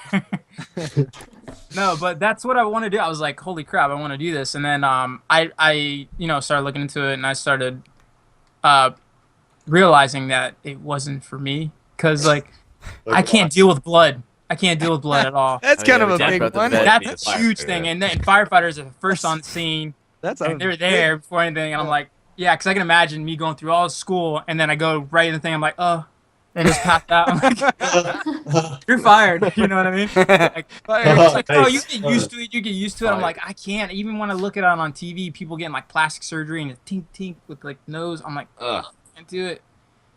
But I have been watching like vet shows and like them operating on dogs, and I can deal with that. We've talked about this Oh. though in our last podcast and how Yeah. the vet still Yeah, has that's blood. right. He's like, I'm ready to open up animals. Yeah, I can do this. No. Now if it squirts in my face, That's I don't insane. know. I But yeah. can just imagine like Steve-O running up to like an accident and be like, oh my god, imagine being that person in the car like, what? See a Yeah, he runs firefighter that way. fall on your Like arms windshield. out. Shit, man. Sorry, you gotta deal with that so much yourself. blood. There's so much blood. I can't handle it. You're not gonna make Yeah, it. I feel like guys have a lower tolerance of blood, like obviously generally speaking, than girls, because girls gotta see that shit like every month. Yeah, that's It's true true. too, though. That's honestly true.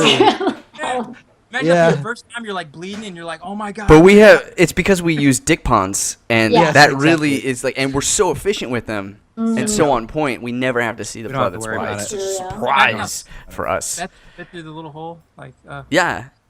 All right, so to round that one all up. Wait, hang on. Wait, sorry. I just want to ask Steve about his Little hole. his little hole. So World of Warcraft, that was like around 2005 or something then when this whole thing happened when you No, 2001, man. World of Warcraft was not out You're in talking 2000. about EverQuest then? Yeah. Really? It was. Yeah. No, it No, wasn't. it's- Wait, so no, I thought it was 2003. No, it It's just feels like well, it was maybe the that long beta. ago, bro. But it wasn't First that year in college long is when it came out. That could be Okay. beta though, right? So yeah, it was 2003? 2005 then. Yeah, so Yeah. it was like right at the end of 2005, high school. Yeah. Yep. Well, a little bit. Yeah. Interesting. So Interesting. He was interesting. we're gonna move on to our next topic because Yeah, we're gonna that want to. works. We're getting low on Yeah. time. I want to make sure Yes. everybody has enough. Let's move conversation. Real quick though, this topic was brought to you by the late great Muhammad Ali. He was amazing, Yeah. everyone, and he died last night. Oh, did he? Yeah. Did he really die? Wow. Yeah, Yeah, he he's died. fought people like Joe Frazier, and he's fought people like what's his name? The guy Will that makes the Smith. grill. No, not Will Smith, but he was played by Will Smith. Tyrone? But Muhammad Ali, I don't know if you guys know this, he fought Superman in the ring, and he won in like 1978. There was a comic, beat Superman, knocked him out, KO. Fucking Superman, That doesn't glass happen, jaw. man. He's got to have like. Clark How, Kent. yeah, that could never happen. No, Yeah, because kryptonite Superman, gloves? Superman, This is he a topic didn't. in itself. I know, but he Yeah. just didn't use his powers, and then they fought mano a This mano. is- Oh, Fucking okay. lost, Oh, bro. of course. All right. Superman's a pussy without his powers. I know. Oh. Well, let's not go that That's far. not true either. Next topic. I mean, if Batman can beat him up. Well, No, that's not true either. Ian, why don't you That give is us true. your topic? It's not true. Okay, so I had sent you guys multiple ones, so everyone kind of said that they wanted to the one topic here, which is where is the worst place that you were stuck for a very long time? Like, were you stuck like at an airport or trapped in something? Anything crazy? Any crazy stories on that? I'm trapped in this thing we call life. In this relationship? I Okay. can't get I'm out kidding. of this. Well, Ian, He's like, I'm kidding. I'm kidding. Ian, do you have a story to jump? Yeah, well, it was weird.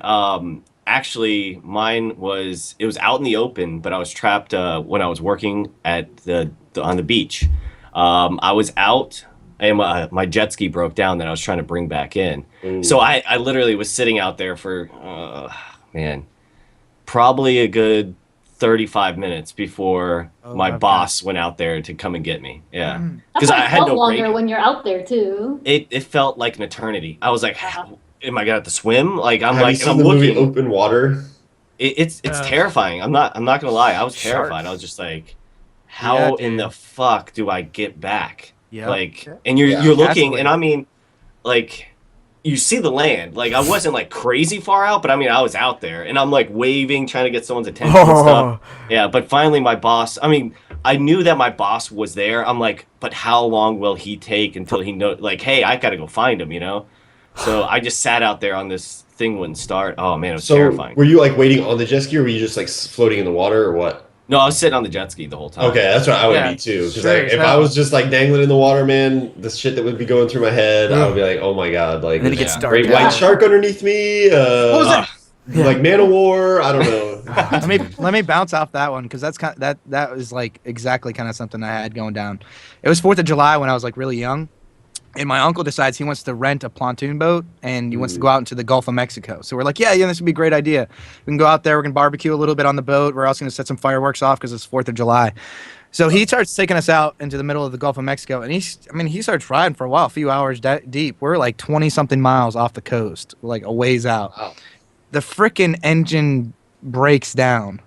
We're sitting there for like Never going 2 hours where they're trying to tinker around, do different shit, try to figure out what to do because we're so far out, no cell phones are working. He They can't have a fix the radio. boat.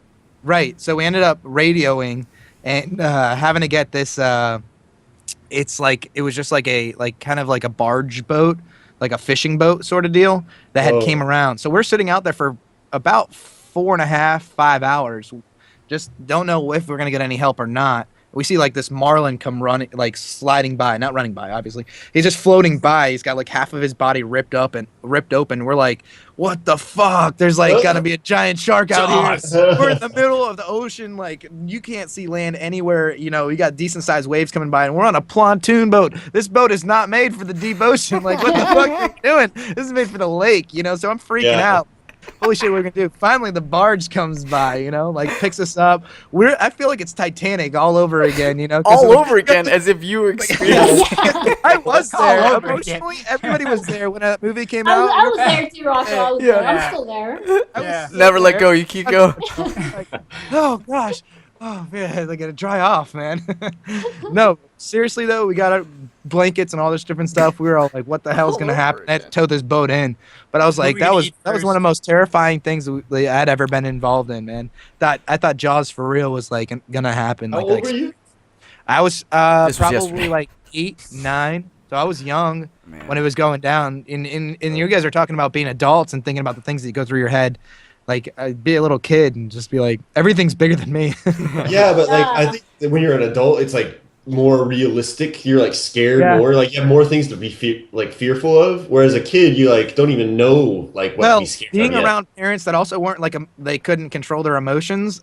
They were Yeah, like your feeding mom. everybody else like Yeah. terror. Everybody underneath them Oh was my god, honey, we're gonna die. running around in a 10-foot space, just screaming with their hands running. You know, like that. Was, That you know, when you're a kid and you see your parents panic, that is like one of the most you're like, frightening there's things. something to Yeah. worry Yeah. about. Now that Yeah. I'm thinking like there's something to worry about, and we got waves, and I see a dead marlin. What the fuck are we gonna do? Yeah, dude, it was It's really great. terrifying. Yep. I How have an terrifying would it airport have been if one. there was like Oh. Oh, go ahead. Sorry. Oh yeah, I have an airport one. It's not as life threatening or anything like that, but when I was going to school in Savannah, my parents were living in Japan, like Tokyo area at the time, so I had to fly through Detroit Airport a lot of times. So it would be like Savannah, Atlanta, Detroit, Tokyo. And oftentimes I tried to pick ones that didn't had the minimum layovers, but there are a few times where I had like 9-hour layovers in Detroit Oh. Airport. And the first time it happened, my dad was generous enough to get me a room at the Westin, which is like in the airport. But I couldn't really sleep or do anything because usually it was when I was flying back. So like from Tokyo to Detroit, that's 13 hours. So like I may have slept on the flight, I may have not, but like either way I'm exhausted. But I'm traveling alone, so I don't want to like miss my alarm, and so I'm freaking out. Like the most I did is like take a shower, just freshen up, and just kind of lay in bed. But I couldn't really fall asleep. So after that, I was just like, it's a waste of money. I'm just gonna kill time. And so one time I was there, and it's Detroit too. Like if it was a different airport, I might like venture out, like take the train out and like go see the city or something. Yeah, But not in Detroit. yeah, like I was like, what am I gonna do here? So one time I was there for like 9 hours, and I had my backpack just kind of like walking around the airport, like circling around like endlessly for 9 hours. And at the very end, maybe like 2 hours before the flight, I was like, it's early, but I'm just gonna go to my gate. I get there, and my friend Shiho from SCAD, who's also like from Japan but also went to SCAD, was there, and she was on the exact same flight, like the same route the whole time, and we didn't know that like we were at the same airport. Like I could have just like spent time with her. Been chilling for a few hours. Yeah. It's so much better if you have companions. So that was 9 hours. That's a long time to be spending in an airport. It's like you're practically living there at that point. Yeah. Drives me insane. I can't do flying. 3 hours in an airport. I'm like, oh, I gotta be out of here. I missed Can't a do flight any once, of it. and I Did you? had to stay. Yeah, I drove from Florida to Pittsburgh. I used to work for my father at a car dealership, and I thought my flight was at 6 o'clock, but it was technically at 5. My layover, which wasn't far away, was at 6. So I get there and I'm like, shit. So I'm talking to the lady. She goes, well, I'll get you on the next flight. I'm like, okay. She goes, yeah, it's going to be tomorrow morning at 6 a.m. And I'm like, what? I'm like, I don't know what to do. So I ended up just going on a city bus downtown, and I went like to a few bars and just went around. Yeah, that's what I'm saying. I'd never been to Pittsburgh. That's I what just I'm got saying. on a bus, yeah, and I asked this lady on the bus, and she gave me a map. So I just was like, okay, here, I'm gonna go do this, and got back to the airport, took a cab back, and slept in one of the chairs and catch my flight. But Damn. it was pretty cool. It was fun. So did that in my early 20s. You gotta just pivot and go when life throws you Yeah. curveballs. Exactly. I was like, yeah, I've never been in this city. Let's go have some fun. And that's where I met Joe Buck. Yeah. And that's where I met Joe Bug. I don't know who that is. I don't either. Oh, he's a commentator, NFL commentator. Yeah. Oh, okay, Yeah. cool. Yeah. duh. Yeah, Doug. Yeah. God. So these tend to be traumatic stories. My wife and I were taking our first vacation together. At the time, we were just boyfriend and girlfriend. We went to Costa Rica, and we decided, we should huff it. We shouldn't do the tours. We shouldn't like take, all this other like fancy smancy transportation. So we're like, yeah, we're gonna use the bus like all the other people do. We're gonna do this the right way, and that's fine and all, and that worked out. But on our way back we were gonna take the bus at the crack ass of dawn, like middle of the night, like 3 a.m., 4 a.m. and take this bus like miles to the airport. So this was going to be a multi-hour adventure. So we have our tickets, and we're waiting on this like crazy bus stop in the middle of nowhere, and we jump on the bus. And this is the bus that goes to the chickens to pick up the eggs for the guy that lives down the street, and picks up the kids as well, and then picks up all these other, like it is it is for everything. And God forbid the guy's too tired, because you're going around these tight ass curves around mountains and stuff. Like it's wild, right? Bus breaks down. Oh man. And the engine is just shot. So we all go out. Nobody's speaking English. Everybody's just like irate. And the guy's trying to calm everybody down. I was like, airport. We need to get to the airport. Like, because another bus is coming. It's only going to pick up a select few. So, yeah, it felt like Titanic again. Right? And I'm trying to, like, make sure I'm one getting the life support, like, lifeboat. And, like, thankfully, like, some of the people are like, okay. And they're, like, laughing at me because this guy does, like, this whole speech. I was like, English? And, like, they were always like, haha. And they didn't explain it because they don't know how. And so eventually the bus comes, and, like, he's choosing people, what seems to be arbitrarily. And, like, I show him my ticket, and, like, he's like, okay, and he picks my wife and I, and like a group of other people were like, oh, you kiss him, you lucky. I was like, what the fuck? Like, okay. And Oh, so, now like, you speak English. yeah, right? Like, it was like, I'm doing a better job, but like, that was the gist of it. And like, I ended up like sitting there, and I had to stand, and I let like Sarah sleep, and like, thankfully, like, we were so tired, we ended up passing out, and like, thankfully, a guy noticed that this was our stop for the airport, and he woke us up. He's like, yeah, you guys gotta go. I was like, wow. oh, thank you. Wow. So I was You've been stuck riding on that this bus bus for around. days. Yeah, man. That was terrible. So never again. Never again. Never again. Well, I have a better story than all you guys. What? Uh-oh. Yeah. Like what? Yeah, I was actually stuck a on coffin. Everest Yeah. in an avalanche. Shut up. And, yeah. So true. And you had to sew off your arm because you were Yeah, stuck in actually, between a rock. yeah. And his I best don't friend is I don't Matt even have an Damon. arm. I don't even have an arm. No, it was actually when I was younger. We went camping, and me and my friends we decided, hey, let's just venture out, So we just went out in the woods and we just started going. And then like I remember following my friend David at the time, and like we were just going, and I was just following him. I thought he knew where he was going, and then eventually like we were walking around for an hour, and we were just like having fun, and he just goes, guys, I don't know where we're at. Fucking David. I've been trying to find the road. Dave's And I was worst. like- David. I was like, This- are you kidding me? Like, This I forgot guy, how old dude. we were, probably 11 or 12 maybe or something. But Mm. so, yeah, we were walking around the woods for about 4 hours. Ooh. Wow. Got up to like these lakes that like were like were like completely. They were so green with algae that you thought you could step on them. Like Wow. Yeah. And I was expecting like a swamp thing just to come out of there. And we were walking around. I'm like, oh man, this is so bad. And then we were consuming a ton of water. We weren't even thinking like, oh, we need to save this water in case we need it. You know what I mean? We were just drinking it, and like I was like, oh, Amateurs. amateurs. I was like, we need to Washing his hands. Yeah, I was like, I'm gonna almost out of water. We need to find this road or something. So like at the time, like like he was like a big like I don't know, say Jesus, like into Jesus and everything. So like Bible he's like, all right thumper. guys. So he's like, all right guys, just come in, let's pray. And it was my other friend too, and then we all Dude, like, it's joined. getting real, man. I'd be like, what the We all, yeah, seriously, we all Give joined it hands. up, We were like praying, We're all like, good God, at that. please, Let's pray together. please, Come on. let's find this road. Let us get us out of here. Just let's go. You guys Then are we playing walked the around. instruments as the So Titanic. this is sinks. hour 5, right? And then we're walking around. All of a sudden, we find a dirt road. We find a dirt road, and we didn't know which way to go, so we just took it and just. Oh my god. Luckily, we took it all the way back, and we found where we were supposed to go. Was this it was- before or after the movie Human Centipede came out? Yeah, I was gonna say like Wait, up in like some creepy like old shack, and then like there's like this is probably right around like. This is probably like right around the remake of Chainsaw Massacre. Dear oh, God. So, like, I will not watch yeah. that movie. I will not watch that. I That's mean- too scary. But yeah, that was probably the most scary because it was like, dude, it was like 5 hours, man. Like, and the parents like probably weren't even looking for us. Like, they didn't even notice we were gone. They were just thought we were being kids and going out. yeah, like, exactly, yeah. So it's like, We Yeah. are lost. All right. You guys Nice. mind if I move on to the final Move it on. topic? Yeah, yes. go ahead. Alan, I believe that is you. A Train. Hey, All right. train.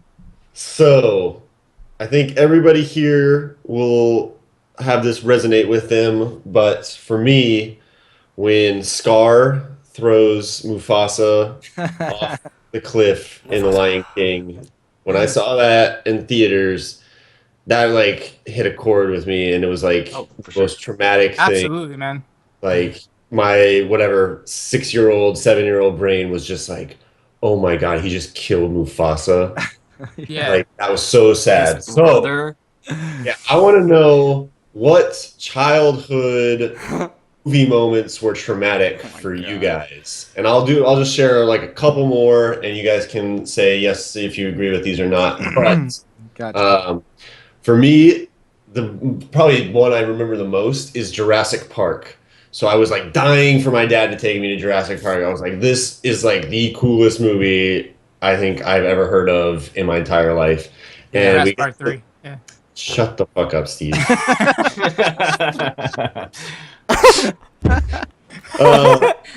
So fucking the fat guy with glasses gets lost, and then the Dilophosaurus comes out and is like, "Wah!" But like when it gets in the vehicle with him and he just turns around, it's like I remember that was the one time when I had to like look like during the whole movie I was like, I had to like hide in my dad's like jacket or whatever. But like that whole sequence I'll never forget like how it made me feel and like how terrifying it was. Oh yeah. So what movie moments like that was it for you guys? I'll say the cutoff is like 14, so like right before 9th grade. Okay. Okay. I got two that I can go with. One's Okay. like really like a okay. I'll start off with my horror film one. Oh, Yeah, I got a hold of the remote control when I was about 5 years old. My dad was outside cutting the lawn, and I was flicking through the channels and stuff at the time, and it was Freddy Krueger, Nightmare on Elm Street. yeah. And what happened was this kid was like they were being like tortured by like Freddy Krueger. He lay down on his bed, Oh. and Yeah, the Freddy Krueger hand. comes through the middle of the bed, and his hand goes through this guy's stomach, and his stomach splats all over the walls and on the ceiling. And I'm 5 years old when I see this, and I'm like, it's just like the whole That's Lestat's my age. mouth. I know, yeah, his age right now. Okay, Wow. where even the Mufasa thing is traumatic for these children. Yeah. Okay, like I'm watching Freddy Krueger because I got a hold of the remote control, and I don't turn it off. I just sit there and I'm like mouth open the whole time, just watching, tongue coming out, licking the face, like all these different Oh things. yeah, that are yeah, happening. yeah. Dude, I was from 5 to 9 years old, I had night terrors. I did not sleep. Like dude, there was points where I had a bunk bed with my little brother, and I was holding the top bunk so that my back wouldn't lay down on the bed because I was afraid that Freddy Krueger's arm would come through the bed and through my stomach. I totally did the same thing, man. I totally did the same thing when I was. I was unbelievably freaked out, like for years too. This wasn't just like the weekend Rocco was afraid. This was like 4 years Rocco had been terrified. Do you think when they're crafting this scene, right, when the writer's down there in the script, like, do you think they're thinking about these things of like, man, what as a kid, like, because the easy one is he puts his foot down on the bed and Freddy's there cutting off his ankles or slicing him or grabbing him, but to sit down and craft, be like, okay, no, I want to approach this differently. I want, like, I coming think for up, sure. right? He needs to go through the bed. There's no safety. Right. You can exactly. wrap up in blankets all day long. I'm coming through the blanket. They Like, did the same thing on Grudge. Remember Grudge? Like, you think you're safe under the blanket, and then you lift it up, and it's like, I was like, oh my god, dude, you're not even safe under the blanket. Yeah. It's like a sanctuary. I'm like, that is crazy. Because that sacred bubble of power of protection. Right. It is. Gone. It seriously is, though. Like, you're like, you're not even safe under the blanket. Fuck. Yeah. Totally. Yeah, I can't do That was it. my big time scary one, man. Yeah, that's a good one. I have I remember like a split second when I was like just channel surfing a Freddy Krueger thing too though, and his jaw is like unlatching or whatever, and he's like starting to like swallow like a girl that's just like crying, like just, a goddamn this. anaconda. Just like, and all of a sudden he's just like, and like I was just like. I mean, think about these young ages. Okay, so here's an example real quick. My son was watching a dance video, and this guy dances really well. He goes, "Daddy, is he a robot?" Like, this is like legit. Like, he dances so well, he looks like a robot. Is he actually like a robot, or is he real? So, like, think about when we were watching these things as young kids, like how impressionable we were, and how that just altered our reality. There could be a guy that could open up his mouth and swallow a person. Like, holy shit! Yeah, like, guys, now I'm afraid to go outside. Hey, you guys won't believe mine. Mine was my Disney movie was that traumatized me was Fantasia. what? Oh, that's kind of creepy. Yes, Is okay, but it was on the part. Remember where like the demons coming up and he's like summoning all these demons and like he's bringing them down here. I remember I had a babysitter at the time and she was watching me, and I was like, "What's up with the demons?" She's like, "Oh, it's supposed to be like the apocalypse and like when people like die and everything like that." I'm like, "Die? People die?" And then she's like, "Yeah, eventually, they get older and then they die off." And I'm like, "Well, where do you go?" "Well, I mean, some people believe in heaven. They're going like, then you go to heaven, a nice place and everything." I'm like, "But so my mom and dad be there?" And they're like, "Well, I mean, if they die too." And I was just like, "Oh my!" And I just started bawling. And I remember I was like, "I'm gonna die." And she's like, everybody dies. Everybody, no, I don't want to die." I'm like, I was so traumatized. Aww. I was like. That's crazy. For like weeks, man, I was like, "Oh, I don't want to die. Like everything I would do, like, am I gonna die? Like from this, you know what I mean? Like, because I had no idea, like, how you die, like, the concept of it at all. I just know that you don't exist anymore. You're not here. So it's like, I don't know. It's still hard to comprehend even today. Yeah, even as an adult, man, when you think about that. But that was So you're welcome. Wow.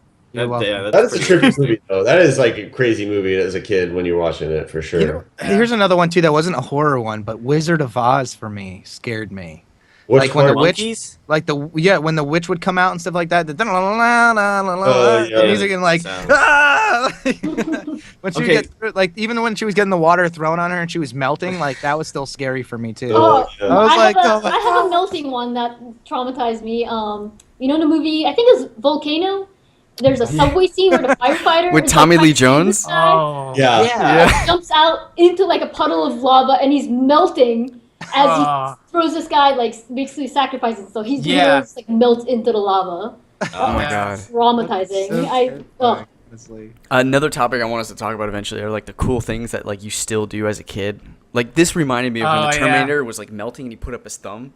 Like, that is iconic that I always think about or will incorporate if I can. But anyway. Yeah. So when you get burned by lava, just remember to just put your thumb. Yeah, I would do that. If I'm dying, I'm gonna go out funny. Yes.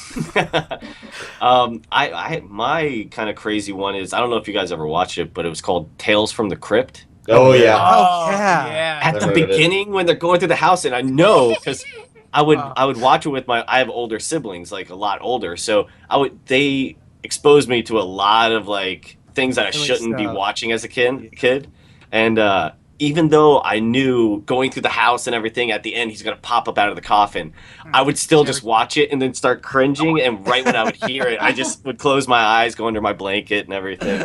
That one always terrified me. Yeah. But have you guys ever seen the Poltergeist? Yeah, I mean, Yeah, but I didn't watch I it. don't know if I really watched it start to end though. Yeah, I watched it have. start The to clown, end, and it was clown terrible. fucked me big time. Clowns are always scary. Yeah. You know what? Did you see the new clown? They remade the new clown movie. The They it, remade the new clown. it with them. Well, but it's called The Clown or something. It's a new one. It's coming out pretty soon. So- and it's free. Watch the trailer if you guys get a chance. Here's another one I watched. watched when I was really young, and this is like worries me about like exposing my kid out to like other people's sleepovers and stuff. But I was on the same team as one of my friends for football, and we were young. We were probably like 9, probably 10 years old. And the movie that they decided to get for all of us is a scary movie called Pet Sematary. Have you guys seen that? Dude, Yeah. Dude, that I've never seen it. I had Come to call play up with me. I had to call up my parents that night and not stay the night at my the friend's idea house. I that was a so afraid. graveyard could have been like something could have been built on it to cause a haunting freaks me out because the idea is so close to possible reality, right? That always freaked me out. So it's like this guy said they bury their dead cat that ends up. It starts off the cat gets killed and they bury the cat inside the cemetery. The cat comes back to life, like It's like a this zombie cat. like zombie demon kind of cat, you know. Evil And cat. eventually the kid gets killed and the parent Such a buries the weird- child in there too. And then the child comes back like all fucking like, dude, I called up my parents crying. Was like, I'm done. I don't want to stay here. He's like, just go home. Somebody needs to cuddle me for the next 3 hours. Yukiko, I don't know if I missed it, but I'm curious because you've gone to different countries and lived in countries. If you've noticed a trend or a difference in at least what we're talking about as Americans, because we had our slasher, thriller movies. For instance, like I believe it's Japan. Like there's a different horror trope present in their movies than there are like the dead girls. Like I forget what the geisha. No, that's not right. What do they call it? Like they're flying and they're. I mean, there's a lot of like kind of dead. I don't know if they're like mystical creatures, but Yeah. a lot of like monsters and yokais is like the general I think- term for different kind of traditional ghost creature things. So Japanese like mythology stuff is really scary too. Like all the stories you tell me like are like terrifying. Like 'Cause it's it's just like true. a childhood. It's like a childhood like It's 'cause fairy it's tale. true. It's like so scary sounding. Yeah. So I was just curious if you have insight to anything that you noticed that even somewhere in Canada Yeah. had a different kind of this was popular and scary and potentially had a effect on kids in that culture. I don't really know because I think it's more about just like the different level of exposure to weird stuff. Because like horror and like weird shit exists in pretty much every culture, but I feel like North Americans especially are a bit overprotective on this spectrum. In terms of not letting their kids see kind of traumatic stuff. Like my dad never told me not to watch anything. Like I remember seeing Terminator 2 when it came out, so I was like 5 or 6 or something like that. Wow. And like he was just like, yeah, like check this out, it's cool. Like he would like kind of like commentate on it, and like it ended up being my like all-time favorite movie. But there were kind of traumatic scenes. Like I was gonna mention the scene where T-1000's at the factory at the end and like beating up T-800, and he's like stabbing him with the steel rod, and it's like backlit and it's all silhouetted, and like I remember watching that scene as a kid, just be like, oh, like why would he do that? Like that's so mean. That's so terrible. So mean. Oh my god, yeah. But yeah, I feel like I just kind of wasn't on the sheltered side of things in terms of gore or horror. Not to say like I like those things. Like it's not really my favorite genre. I wonder if the amount of traumatic memories, like if they're greater than those of the sheltered American culture. Like I mean, I'm pretty sure all of us can list as many traumatic experiences on both hands, as many fingers we have, Yeah. right? But I'm not. I question if like a more European kind of open culture is they talk about it, they process it, Right, they get right. through it. Like I wonder if it's like if we were to ask that question to the Europeans, if they would just be like, well, I mean, yeah, there was Well, I this think- one time, but that was it. Gore and like violence and stuff in film is way less frequent in those movies than it is in American movies Yeah, that's a too. good Like point. North America, like really like idolizes like the violence and the gore and like that kind of stuff. Really Whereas like nudity and like sex is censored, and I think especially in Europe, it's the other way around where like sex and nudity is like a natural thing, whereas like the violence is something that might be censored more often. Yeah, and depending on the culture, like this gets kind of heavy, but like I was telling Alan when we were talking about like traumatic stuff, and I'm kind of like a wild card just because of my like TCK upbringing. Like Wild card. Wow, God. Like it's hard to know what was like normal, what wasn't, especially because I was exposed to it at such a young age. But like there's countries where like violence is just normal part of everyday life. Or I remember living in India as a kid, like 3rd, 4th, 5th grade, and just seeing like dead bodies on the street. Whoa. Or like it's like kind you're of like so beggars. unjaded to like death and stuff. Yeah, like that. yeah. Like it's not that I something look that's at so it and common. I like brush it off, but it doesn't shock It's me not- as much. Just Or, another like, dead guy. Yeah, yeah. Or, you Oh, guys no. seen Oh, Slumdog Millionaire, right? Yeah. Like Right. how they like pour hot oil in the guy's eye to like make him more disabled so he can like beg for money. That's kind of what I was like. I'll be in my like privileged like parents' car, and then these kids will be like gnawing at the window with their like missing an arm or like missing eyeball like hanging out or whatever. Jesus. Oh my god. So like, but like at the time, like as a kid, I remember being like it wasn't pleasant, obviously, but I wasn't like shocked, like oh my god, like this horrifying thing. I was just like, this is part of my everyday life, and this is just how some people are. So Dang, Alan, Yukiko's hardcore. Mm-hmm. And Yeah. and what's interesting, so that's a really good snippet into your life and your thoughts, and you'll absolutely bring that amount of experience and culture with you to your podcasts, and I think there's some of that too that you could potentially bring to Yukiko Draws, which would be kind of cool. So Don't draw anybody's eyeballs. maybe not hanging out, eyeballs please. hanging out, but it'd be kind of cool to see the Oh, different yes. cultures. So yeah, guys, if you're listening and you like kind of like what you're hearing, you could check out more on the Galactic Circus. Intergalactic Circus. Yeah. Yeah. And don't forget about Yukiko's Draws. We're gonna probably wrap up here. So do you guys have any more questions? Or? Yeah, the part in Ghost Ship where the wire gets like the very beginning. the very beginning of Ghost Ship, and then it cuts everybody in half or whatever. Oh my god. Dude, that I always, whenever I'm on any boat though, now I always look where the wires are and don't stand between like where they go. That is like actually traumatic because it affects like how I still act to this day. Is like when I get on the boat, I'm like looking at where those wires There's like a are. lady like trying to like get her bottom half like Yeah, trying to jump for it. Ugh. Yeah. Oh gosh. So I'll end it on that. Nice. There you go. All right, guys, that was another episode of the Everything and Nothing Show. As always, remember you can get each one of these topics and some Ooh, T-shirts. nice shirt. You can follow the link, Zazzle.com. We got a shop now, so Alan if you can't want see to it. represent Males from Gamers, you can get, or the E&N show, you can get a bunch of different shirts that we put out there, male and female, and whatever you're into, you can pick it up. Whatever you're into, you can pick it up. I don't know how to approach that from the Whatever you're in-between into, pick it part, up. like whatever Thongs, we fits have you the thongs. best, I suppose. That's a little tricky to navigate. Like always, each topic's going to be on our YouTube channel, youtube.com/MalesFromGamers channel, Monday through Friday, topic by topic. Saturday is the full episode. Each episode is week by week. You can get them. If you'd like to support us with a little bit of cash, head on to Patreon. If you don't have cash, you can always go to Facebook, YouTube, Twitter, and even Twitch. And follow, comment, like, subscribe. We want to hear from you. Share. Share, too. That's really, really huge. Great free ways and super appreciative ways to support us. And in addition to that, we stream games. We're not the best. We're certainly not the worst, but we are entertaining. Entertaining. Yeah, we'll get it. Entertaining. And look, I just want to thank Yukiko for taking the time, waking up at Yes, crack thank ass you. of dawn, and podcasting with us. You can see her stuff at Yukiko Draws on Facebook. And you can also check out Intergalactic Circus, her podcast with Rachel. They talk about a lot of great things, including dick tampons, as well as deep stuff like social privilege. So great No pun intended. balance of topics, humor, and deep conversation. Deep. You can get that at iTunes, SoundCloud. And is there anything else I'm missing? Your Etsy. I have a question. Your Etsy Yes. service. What is that? Where can they find that at Etsy? What is that called? Etsy's the website, and my shop name is Yukiko Draws. Okay, great. So you can find it at Yeah. Well, Etsy. thanks for having me. I enjoyed it. Yeah, Definitely. awesome. Ian, you were gonna say something. Yeah, I was gonna say, since Alan went Super Saiyan, maybe she should go Super Saiyan.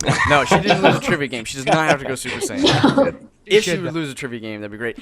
Steve-O, Rocco, you want to beatbox us out? Yeah, let's Yeah. do this one. All right. Yeah, welcome to the Maelstrom Gamers, and we faded and we do it all day. Cause we're speaking about the new topic. I'm gonna show you how we do it while we drop this. Woo! All right, that's been another episode of the Everything and Nothing please, show. cut. We have crazy great skills in beatboxing. Next week, new episode. In the meantime, keep thinking about everything and nothing. It's been an honor to entertain you. Peace and take care. Peace.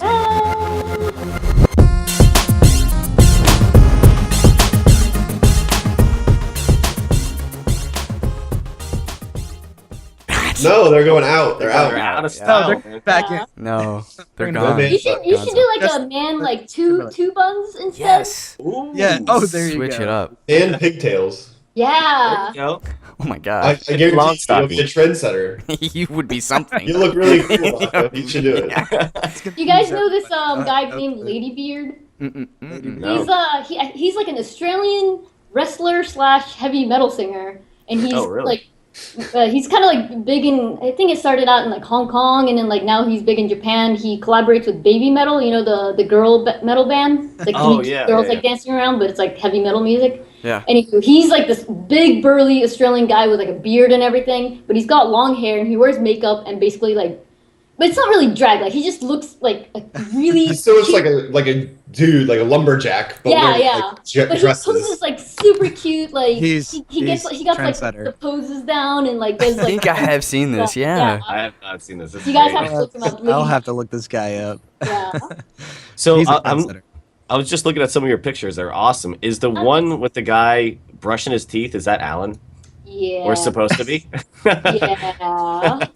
That's He awesome. makes a cameo from time to time. Yeah. I like the unexpected nap, you know, like where it's just like, Oh, yeah. like that's totally relatable to, I'm sure, to like everybody. Where you're just like, I'm gonna lay down for a quick second, don't expect to go to sleep, and then everybody passes out, and you're like half covered with your blankets, half not, Yeah. like laying all over each other.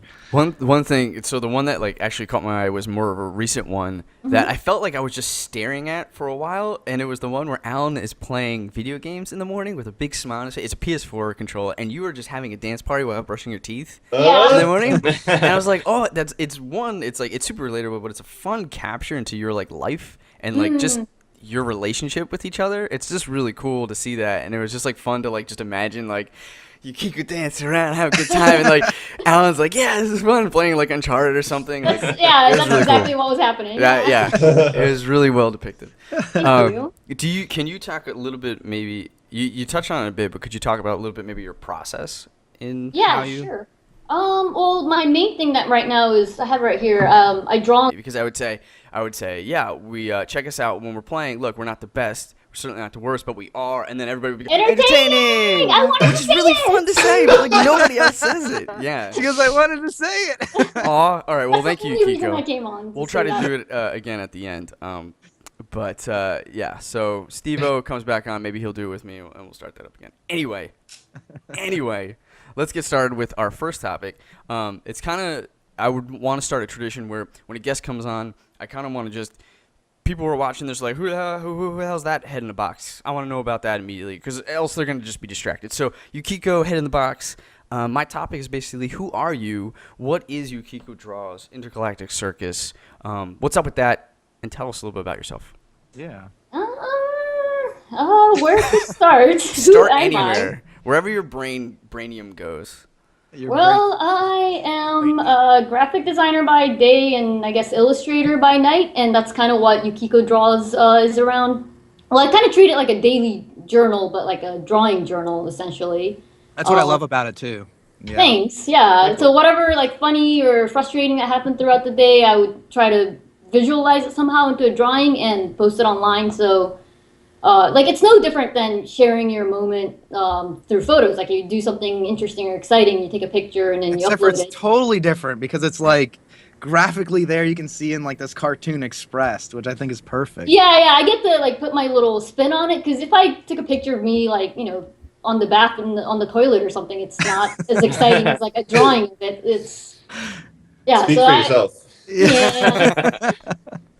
So that's kind of what I like to do. I think it not originated, like it kind of started 2 years ago. Do you guys know about Inktober? It's basically like a hashtag that this artist, illustrator, comic artist Jake Parker started, called Inktober.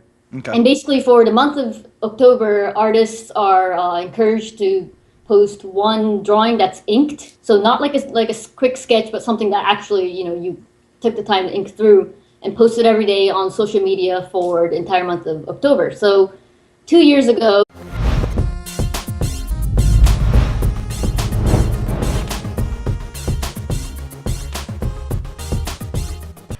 Ladies and gentlemen, boys and girls, and everyone in between, welcome to the Everything and Nothing Show. I'm just one of your hostess with the mostest, the genetic jackhammer, the CEO of the most entertainment sports this side of the East Coast, West Coast, and everything in between. What? I don't know. I'm trying to think of a Vince McMahon style of intro, and all I had was genetic jackhammer, and I wanted to go on top of that. Anyway, I'm just one of your hosts with the mostest, Clayton Kisko, and I'm, of course, accompanied by the rest of the Maelstrom gamers. We have with us on this podcast today the A-Train, the Canadian sensation, Alan Tolner. That's Canadian for welcome, and I'm really happy to be here. That's not how it works. Next up, we have A.K.A. Backdoor, A.K.A. Slim Trim, A.K.A. Slim Jim, Rocco Avellino. I don't know what my nickname's going to be anymore. AKA Water Bottle. It's always AKA heartthrob, but we like, just want to have fun with that. I love AKA like Blue Ears. That's It cool. works. Oh, Right I on. like it. Oh, Beats by Dre. And next up, we have the wild card, the man formerly known as the Enigma, Ian Kane. What's going on, fellas? Oh. Oh, that was a weak one. That was a weak battle. Okay. That was the best. There you go. Yeah, you got to really dip it. Yeah, There you perfect. go. That's pretty good. And lastly, we have a very special guest with us today on the Everything and Nothing Show. It is Yukiko from Yukiko Draws and Intergalactic Circus under the Superhouse Umbrella Podcast. Welcome, Yukiko. Hey, thanks for having me. Yes, it is our honor and pleasure to have you on here. So we're really happy and excited to kind of pick your brain, ask you some questions, and just have fun with you. Sweet. Yeah. That's good. Scary sounding. So, for those of you guys hopping on, don't know the format of the show, it's pretty simple. I'll explain it really quickly. Us Maelstrom gamers, every week we hop on a Skype. We each bring a topic for our discussion, but more importantly, for your entertainment. And each of those topics are broken out day by day, Monday through Friday, and put on our YouTube channel, youtube.com/Maelstrom Gamers channel. And you can get all of those Monday through Friday. And on Saturday, all of them are wrapped up to a full episode. It's all free, and it's all there every week on the dot. If you like that and you want to support us, you can get them a little bit early, as well as other goodies on patreon.com/Maelstrom Gamers. As little as $1 can get you some really great stuff. We just changed it recently. The patreon.com now will give you, for the $1, put your hat in the ring, and you'll be randomly drawn, and a topic will be chosen from the winner, essentially. So it used to be getting an episode early, but we found that people weren't really too thrilled or like cared. So I figured we're gonna try this. We're gonna see if people really want to see, like, have their topic be kind of circulated in this. So every month we'll pick one of those Patreon subscribers with just $1. You can get your topic on there. So, and for $2 you can put your hat in the ring twice, which obviously incretions your chances of getting your topic on the show. So what happens for me? Can I put my topic inside there? No, if you are a Maelstrom gamer, you cannot. What's going on here? Yeah. Get a topic anyway. Yeah, right. I guess so. exactly. So, well, that makes sense. on top of that, if you don't have money, that's okay. There's free ways to support us too. You can go on our Facebook page, you can go on our Twitter, you can go on our YouTube channel, comment, like, subscribe, and follow. All these are great ways to support us for free, and we're really appreciative of it. It spreads the word, it gets more conversation going, because at the end of the day, we just want to entertain you guys. We want to talk about these things that we're talking about, and if we can broaden the conversation and the participants in the conversation, it's a better experience for everyone. So for those of you guys, keep doing that. Thank you, and keep doing it. And then anybody who's kind of hesitant, jump on. We want to hear from you. And if you like what you hear, like what you see, you can always check us out on youtube.com/Maelstrom Gamers channel, streaming our favorite games such as Division, Smite, League of Legends, Uncharted 4. Those are the main games we're playing right now. So yeah, check us out. And if you want, hop on. You can check out our gamer tags in the description below, and you can friend us and play with you. son. A-Sun is Rocco's, if you haven't figured that out. So guys, let's get started. You forgot to say we're not the best, but we're not the worst. No, because we're perfect now. That's We, why. we've evolved essentially. We have honed our skills for every game across the board. Immaculate gaming. Yes, That's exactly. exactly it. We're changing that to immaculate gamers. Yeah. Exactly. It So should I be. liked saying that, but Steve was the only one that would try to do it with me. So, in 2014, I saw some friends do it, and it was already like October 2nd or 3rd or something. I was just like, oh man, like did I like miss the opportunity? But there's like, no, just go ahead and do it.